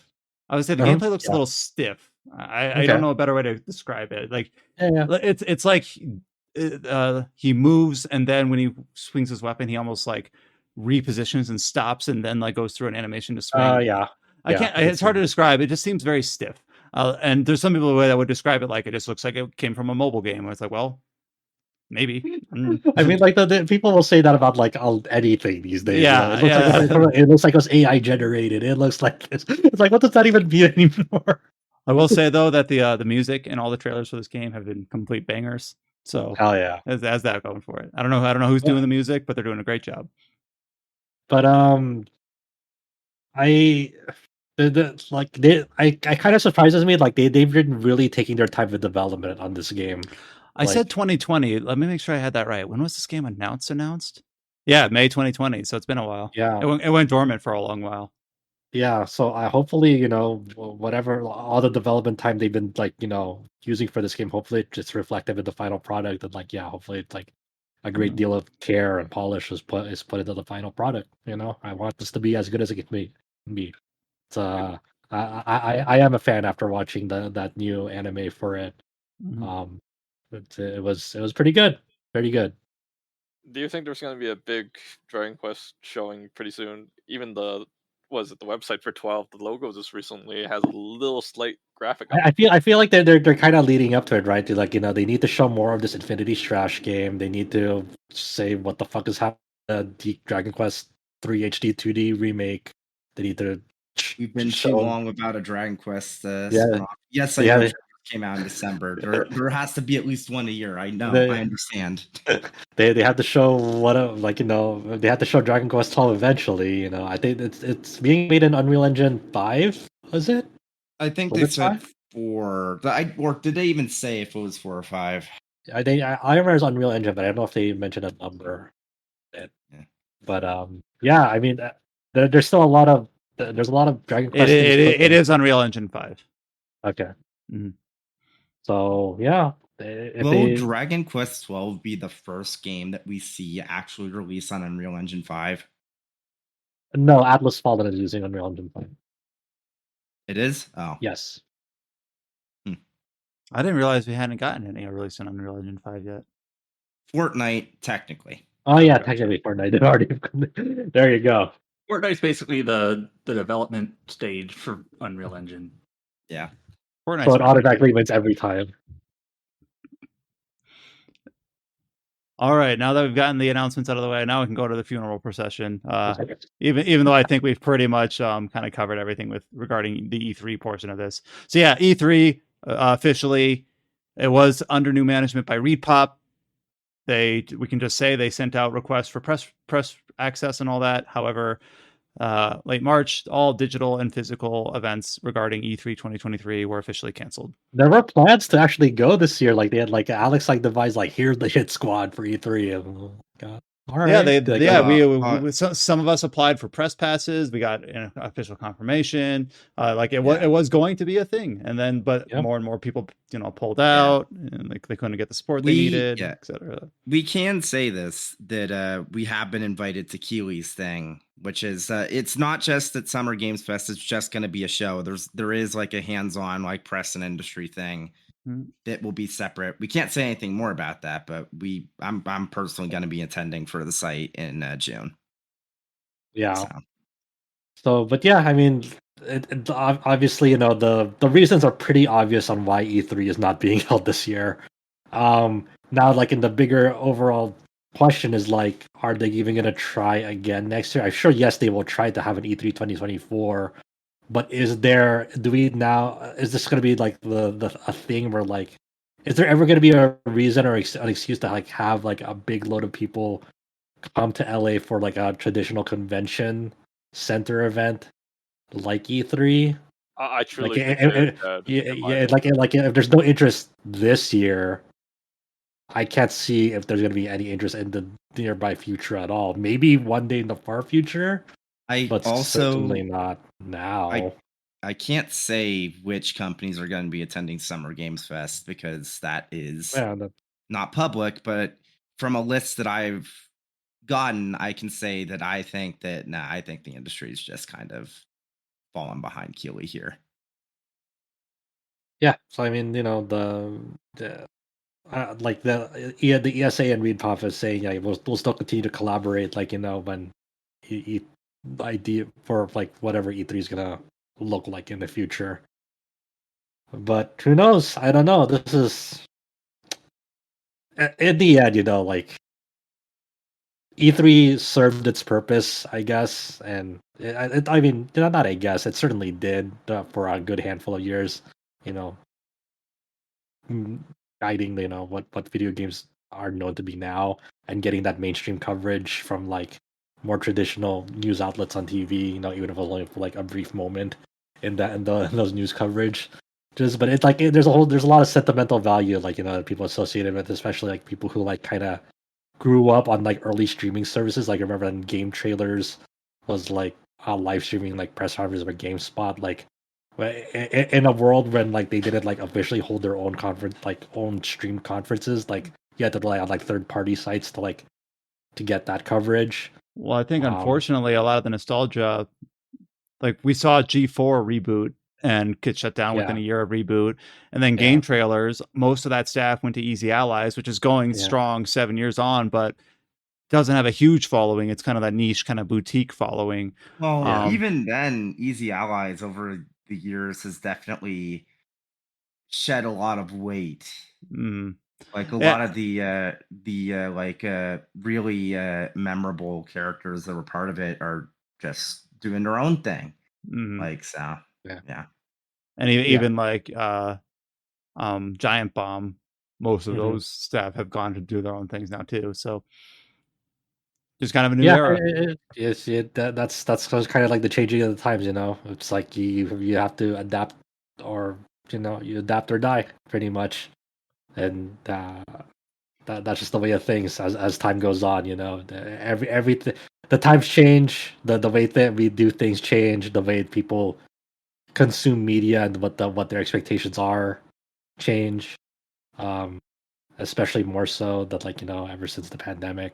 Well, Adam, what pandemic really that killed them? You know, a lot of publishers. I mean, not I think the pandemic accelerated, but I think E3 was already on its way out before the pandemic. When you think about those it definitely accelerated for sure. But when I'm you think sad about, that I didn't get to attend before 2017, because even then it was on the downslope. But 2017 was the earliest I attended, which was, it only lasted 2 more years past that point. So I'm sad that I never got to attend in like the heyday.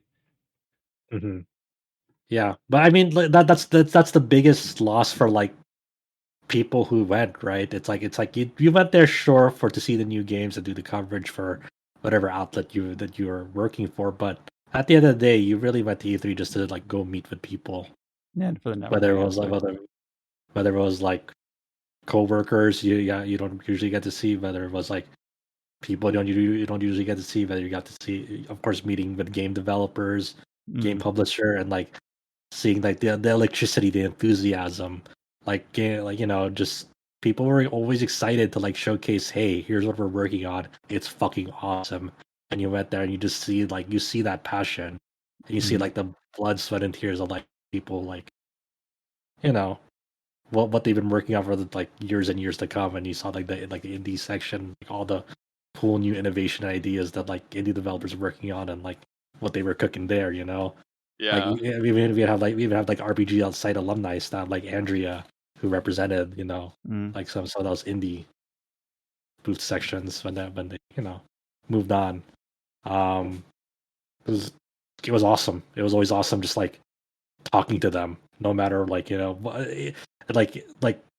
even if even if the game itself wasn't something I was not personally maybe it was a genre, or I wasn't interested in. I was always interested to hear what their thoughts were going into it, what they were up to, what were just because game development is such a fucking crazy process, and any games that games that get released are, people you hear it time and time again, when video games come together and get released, they're always a miracle that they get released at all. It seems very mysterious back then. Back then, you don't know what a game is like, but now information just comes out instantly. So the mystery is completely lost. So there's kind of no reason to attend live events because of it. At least that's how I see the end of these things. Yeah, but the E3 was it was a cool thing, and it's weird. It's weird, but the Keeleys are cool and all, but you'll never get something like Nintendo's crazy booth designs, or Capcom's RE7 mansion. I miss E3 2015, which was the first time I went to E3.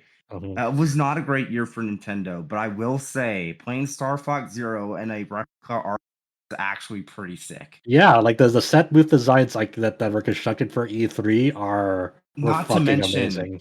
Not to mention E3 2016, the whole setup they had for Breath of the Wild was just insane. Oh yeah, that was really cool. It was very atmospheric, and in that it was very charging to even deliver that kind of atmosphere in a busy booth space. But but those things are very, very, very expensive, and they don't make sense to do anymore.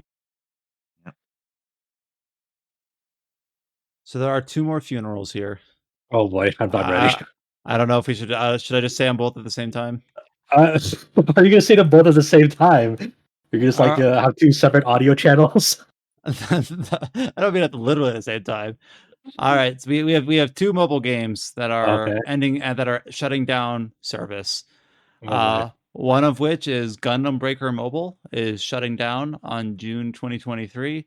Yay, that's the good one. That's the good funeral. Oh, okay. I don't know why it's a good funeral, but maybe you'll elucidate on Yeah, that. okay. Here's why it's a good funeral. Okay, Gundam Breaker Mobile was a thing no one who played the Gundam Breaker games really fucking wanted. Okay, like people who play Gundam Breaker wanted like a follow up to Gundam Breaker 3 because Gundam Breaker 3 is fucking amazing.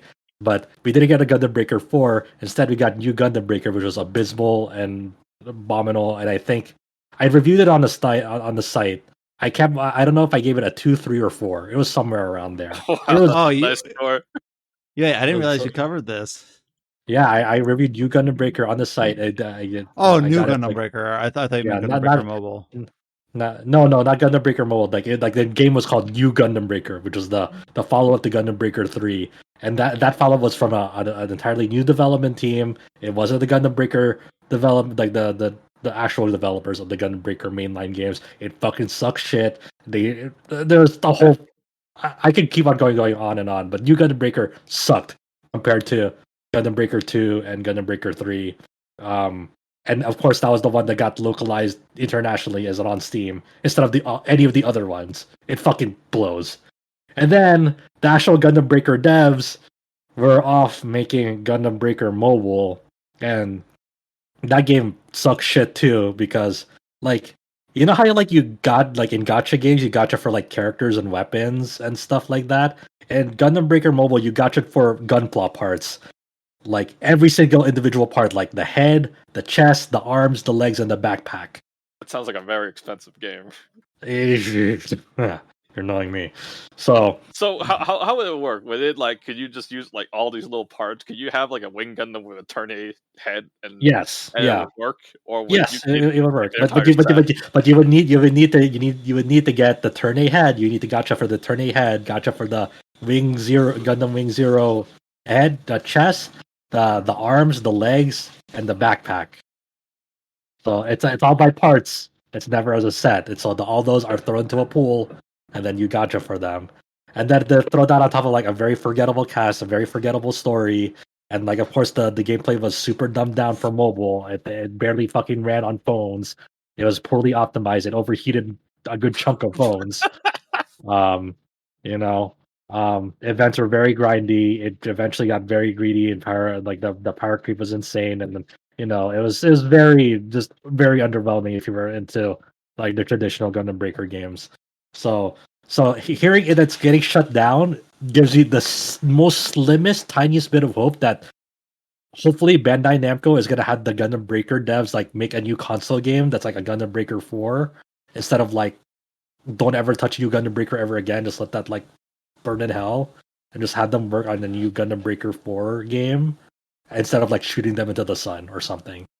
Hopefully these devs are like put into good use and making it like a fucking cool ass game. That gets like released only simultaneously. I have one more question for you, Joe. Okay, go for it. What is that Gundam that you showed me with the awesome animation with the charge counterattack, kind of like redoing some of the scenes there? Oh, that's from another Gundam mobile game that's only in Japan. Like it's like UC Gundam Engage. It's like that's like it's like very Moon Gundam focused, I think. Yeah, they redid it. Like they reanimate some of like the most iconic scenes in Gundam, like, and they look really beautiful. But it's one of those games that's like kind of a pain in the ass to play because you need a VPN and all that to kind of it's like region locked essentially. I think. Yeah. All that good animation for that. Yep, all that good animation just for a mobile game, But that's a different mobile game. So yes, that's the lowdown on Gundam Breaker Mobile. Hurrah! Sure, why not?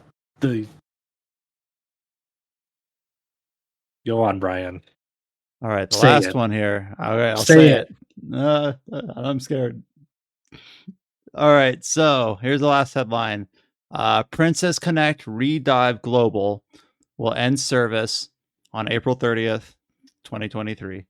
God fucking damn it, dude. Oh my god. This is You have finally Princess is acquired freedom. disconnected. Jesus fucking Christ, dude. When this news hit, it broke a lot of things. It broke me a little. It broke a good chunk of my friends. It broke the Discord MOBA gay chat like for hours, days. That one tweet from the English Psy Games account where it's like, where are you connecting from? My dude, you chose the worst. You chose the worst wording for that tweet. So yeah, this Is there really any chance that a different company might save the global server? Is it just probably that, probably not from it because it's from Crunchyroll. I imagine if like no one's gonna swap it. I mean, there have been instances where like the developers themselves have gotten shit away from Crunchyroll, like Last Claudia and The Machi game. yeah, the Danmachi mobile game as well. But in this case, if they didn't announce it prior, then I don't see Side Games taking it back unless it's like a surprise announcement out of nowhere. But I can't see that because they've already burned up way too much goodwill. Like you need to have like announced it simultaneously with this ending service, and they were going to do that, and they're going to actually transfer. There are so many conspiracy theories about why this game closed down. Oh my god, yeah. I mean, yes. I mean that of course they didn't cite a great reason, like a specific reason for like its closure. The of course, like the most popular reason is like, oh, it's the end of fiscal year and like the cost of relicense Princess Connect from Side Games from Crunchyroll's perspective probably wasn't worth the cost or whatever. But who knows? There's no actually thing. All I'll say is there was several of my friends and a good chunk of people on the RPG site Discord played the global version of this game since like day negative 14 or whatever, because there was like a quote unquote closed beta, which was really an open beta for this game that transferred into the full game when it launched on January 2021. So we played this game like as soon as it fucking went live at like December 2020. And we played it pretty religiously daily because like I made it like an unofficial RPG site clan guild for that game, and we all got together and like there's a thing called clan battle in that game, like 5 days of every month, where like you'd all work together, not in real time, but like to like take down bosses and try to get as far as you can in that clan battle for like a ranking leaderboard, and based on your ranking in that leaderboard, you awarded several resources for that were like valuable to everyone, and everyone had a good time strategizing and just chatting with everyone. It was like a good like meeting ground of like, hey, everyone's having fun here. I wasn't sweaty about it. I was very, very, very chill, very casual, on the way things were ran in that game. People were just having fun, and there's actually a really good localization of that game.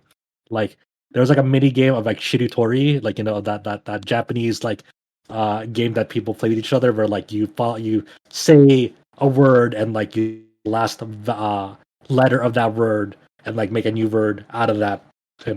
Like there's a whole mini game tied to an event in Princess Connect, and they localized that Shiritori mini game, and that's not fucking easy to do because you already have like assets and all like pre-canned like phrases and words associated to those assets, and like the amount of effort they did to like localize like every aspect of this game, because everything is a very, very image focused, very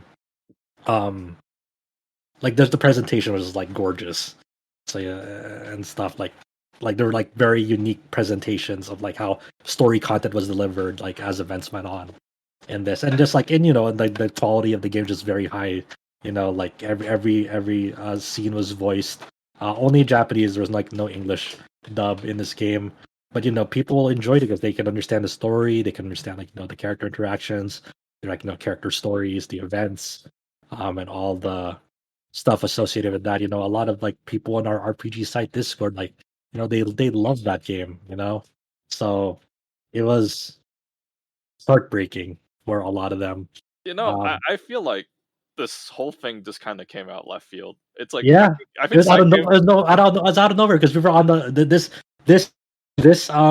news hit on the last day of a clan battle event, and like there was no prior leader, like there's like no like there was no like winding down of like events, like things were just going as normal, and we thought everything was fine. This was like this hit out of nowhere. There was no like indication that the game's performance was like winding down in the game at all.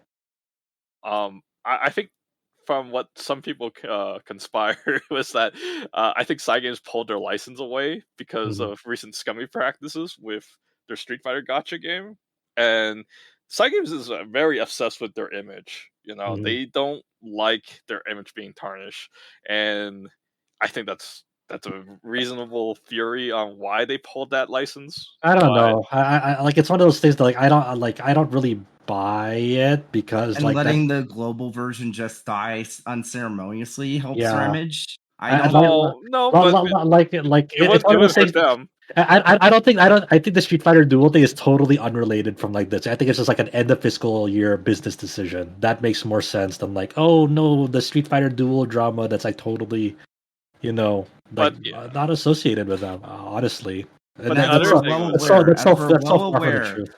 and as we're well aware, Crunchyroll is not adverse to cutting corners for costs as much as possible. Yeah, they don't I pay think their that translators well, so I mean that the localization like quality of the game was pretty damn good too. Like it's not like they took shortcuts in like delivering the quality of that game's like script and presentation. Like that was one of them. That is the single most polished product Crunchyroll Games has ever like put out because every other thing was fucking a burning mess, and now this is kind of joining that pile as well. It sucks. It fucking sucks shit, dude. like there's so many things happening all at once. There's even I that feel article.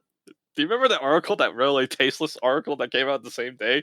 It's like, what oh happens yeah. if your favorite gotcha game closed down or something like Oh that? yeah, Awesome. You could tell like it was that was like a separate contributor, right? They had no idea. I know, but it It just was, feel it was like poor here's timing. It was poor timing. well, Yes. well, I don't know if it was poor timing considering the fact they deliberately like hid who the author was on that article.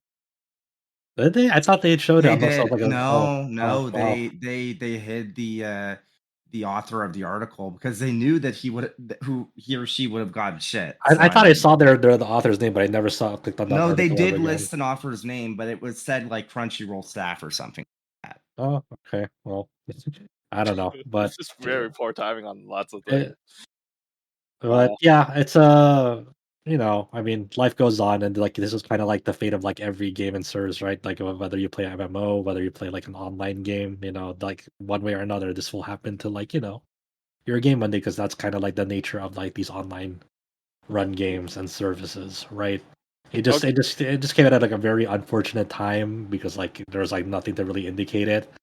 People were very, we're still planning out like, okay, here are the banners I'm gonna roll for this year. I think that's Easy. also a problem with the game too, the banners. Because how my friend described this game was, it's 3 years behind from the Japanese release, so people have 3 years of foresight on what is a good banner or a bad banner, and the game is very generous. You Yeah, combine these two factors, it's like it's yeah, not going to be profitable, yeah. right? It's not. I mean, I don't know how much it was like making like per month. I mean, obviously, yeah. Like if you just kept up with it daily, yes, it is very generous. Like I never, I like I still, I still have an account like on it. I still haven't deleted it. But I haven't really opened it up since like I only opened it up once somehow just to read the clan chat just to make sure everyone's okay. On Right. that front because like some people would hit them hard like I won't mention anyone but like there are some people on the RPG side Discord that like this game came at a time for them where it really helped lift their spirits up because they were going through like tough times personally in real life, having that sense of community, having that sense of like camaraderie, really helped out them through like a tough spot in their life, and that really meant a lot to them for some of them, you know so like I'm just on like just kind of booting it up like every few days now, just making sure that people are all right. Just I always tell them like you want to hang out at the Discord. We're always here. You can come there and stuff like that. And it's just they're different. You never know how people will process grief, especially like in a game that they've made routine in their daily life and they made it as a habit in their daily life. Like booting this Yeah. game up like for a few minutes every single day. If there was an event going on. and stuff like that. I don't know what I'll do when Granblue closes down. Yeah, I'll be yeah. I'll be in shambles. Uh-huh. I don't know. I feel like there's just such a love and hate relationship with this game, but I always go back to it because I just love it. So And it sucks too because because you think about like the future of this game too like what all the all awesome stuff like the Japanese version got. Like people were very excited. Like there's like these new units coming out this year. They're all very cool to like play with. There's like that new quality of life changes coming soon that like really transform like the accessibility of the game and how you build your characters. And stuff like that. Like there was a lot of like really cool things like that were about to like get introduced to that game throughout the course of this year, and it's like, and now it's just all gone, and not like gone. it's Did you? fucked. It's fucked. I was It's gonna fucked. ask, the global got far enough that they get like the princess units. They were about to. They got Princess Peko. A few months Yeah. back, but they're barely. I think Princess Kokoro is gonna come out, and then the game will shut down like very soon right after. Wait, a Oh game my called God. Princess Connect didn't have princess units? There's They're- special units called Princess units. Yeah, and there- she there- has there like, are- and they're like all Gundam references. So yeah. was it Princess Pico has Strike Freedom? I mean, not Strike Freedom, Destiny Gundam wings. Yeah. So it's like, yeah, Oh man. So yeah, I'm glad we held this podcast 2 weeks after like its announcement because I would have been fucking shambles last week if we had a podcast. I'd be like, I'm still trying to mentally recover, but now I've had some time to like kind of recover from it all. But man, there was a good few days I was like, Now what you the can speak fuck? to it objectively in remembrance. It's like one of those. I don't know. It's such a weird thing, It's like one of those. It was like the one like mobile game that like kind of survived and like every other mobile game had kind of fallen off of whatever. And like this game, like I kept up with it because of that sense of community, sense of like for the RPG side community because I was the guild leader, the clan leader of that RPG site clan since day one. So I had to be on top of it and make sure I was on top of it and make sure I kept up with it. well, I don't know. I almost feel like I'm just kind of glad that I never played Globo. I know that's kind of I know. Yeah. say, but Yeah, I know a lot of people say that. Like, obviously, yes, but like, what can you say? Like, you can't blame people for wanting to play the English version of a game. I know for sure. But the whole reason why I never played Global was just because the Japanese version gave me so much free stuff to the point that it's like, no, there's no way I could switch. There's no way I would lose all this stuff and start from the beginning. Yeah, So that but was my reasoning. So and for people like they like me, like I like being at the start of a mobile game from day one because if I feel like if I start a game like too late in its life cycle, like I feel like it's just overwhelming for me. I Yeah. like that gradual ramp of like just seeing I, how it develops over time. I don't really know how people can join a gotcha game that has like it's like 5 years in the making. You're so behind and stuff, and you're trying to catch up to the players. You're just Yeah, I not going can't. to catch up. Yeah, Right. I can't do that. So it's like I said, like this is kind of like the fate of like every fucking mobile game as a service, every games as a service. Whether you play Destiny, whether you play Grand Blue, whether you play Fate Go, whether you play FF14, whether you play there's anything that's like run as a service, just you. I'm not sure you if I mean, I understand what you're saying, but I'm not sure if I would count like 14 there, considering like FF11 is still alive and going. So I mean, that thing's gonna go out of service before we die. That's just kind of like a fact. oh yeah. I mean, what do you want me to do? Like, oh no, it's never gonna run. Well, Like, I'm sure it's going to go out of service, but I don't think it's going to go out of service during our lifetimes. At least that's what I believe. I mean, I don't plan on dying tomorrow, so. No. But I don't know. Like, I just don't see how like the game would be able to be still alive like 30 years later with like the critters probably. I think you're trying to you're kind of going into this dangerous hole of like, oh, this online game that relies on like servers will never die. It definitely will stay alive for as long as I live. Like. Well, That as online infrastructure gets more robust and more games rely on that, whether they're games as a service or not, I wouldn't be surprised if technology allows some sort of where it becomes a place where the online support is dropped, but the game is like archived in a certain state. Potentially. Maybe. I mean, potentially. I mean, you know. But I'm not ready to take that leap. For me, it's like any online game that relies on like server infrastructure. To me, that game is on the unlimited lifespan. That's not gonna like unlike my PS2 disc of like Shinobi, you know. That's always gonna fucking work if I put it to PS2, assuming that the fucking PS2 laser. Yeah. is still running, you know? Assuming your Not optical if you're drive. just brought first. But it's not like not like, you know, if the hardware is working, it's not like I boot up Shinobi. It's not like, oh, sorry, the server for Shinobi is now offline. Fuck you. You can't play this game anymore. It's like, no, I'm curious why your brain immediately went to Shinobi of all I time. I watched a Twitch streamer play Shinobi the other day, and I was like, okay. oh, I have fond memories that I gave it those fucking bullshit. I just remember Shinobi from the Project X Zone. There's a character that you can use from it. Yeah, it's Satsuma from that same PS2 game in Project Red. I love how you described that as I have fond memories of that game. It's fucking bullshit. Yep. There's a lot of things. Yep. So yeah, I guess that's like my postmortem, my mini postmortem of Princess Connect Global. Well, yeah. I don't know. So we're past the 3-hour mark here, and this is our final news post. So we'll want to try to kind of bring this to a knot here. But yeah, the death of E3, the death of Princess Connect Redive Global, and I suppose Gundam Breaker Mobile as well. Well, Yeah. I know you want to wrap this up, but I got one last thing to ask. Are you gonna play Honkai Star Rail now? You got no commitment to other gacha games now. I guess. What am I to tell you? I guess. I have no good reason not to give it a fair shot, you know. Oh. Yes, yeah. This was announced before we took a break, but Honkai Star Rail releasing on April 26th for So yeah, no, for Switch and mobile. Or sorry, yeah, PC and mobile. it's gonna start right as Princess Connect dies. Hmm. Fucking cool. So yeah, people are still kind of part of.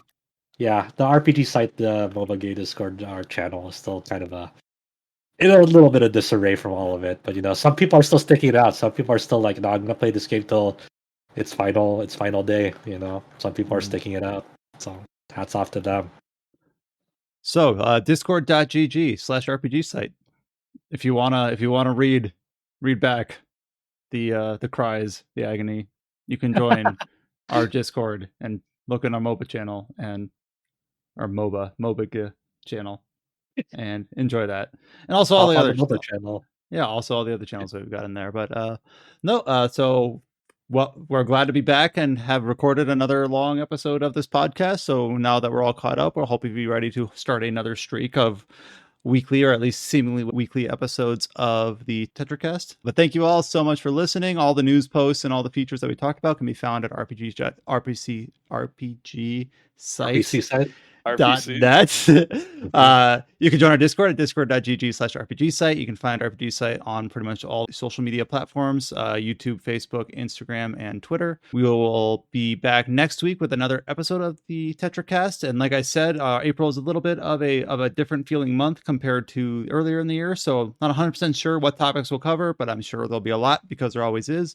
Again, apologies for the break, but we needed a little bit of time off, and now we're going to be jumping back into it with renewed determination and extra energy and all that stuff. Thank you all so much for listening and your support. If you've got any feedback or comments about what we do, what you like, what you don't like, we always love seeing those. So you can leave us some feedback at the bottom of the site post or the bottom of our YouTube video, in the Discord itself, or on whatever your podcast platform of choice is. But we will be back next week with another episode of the Tetracast.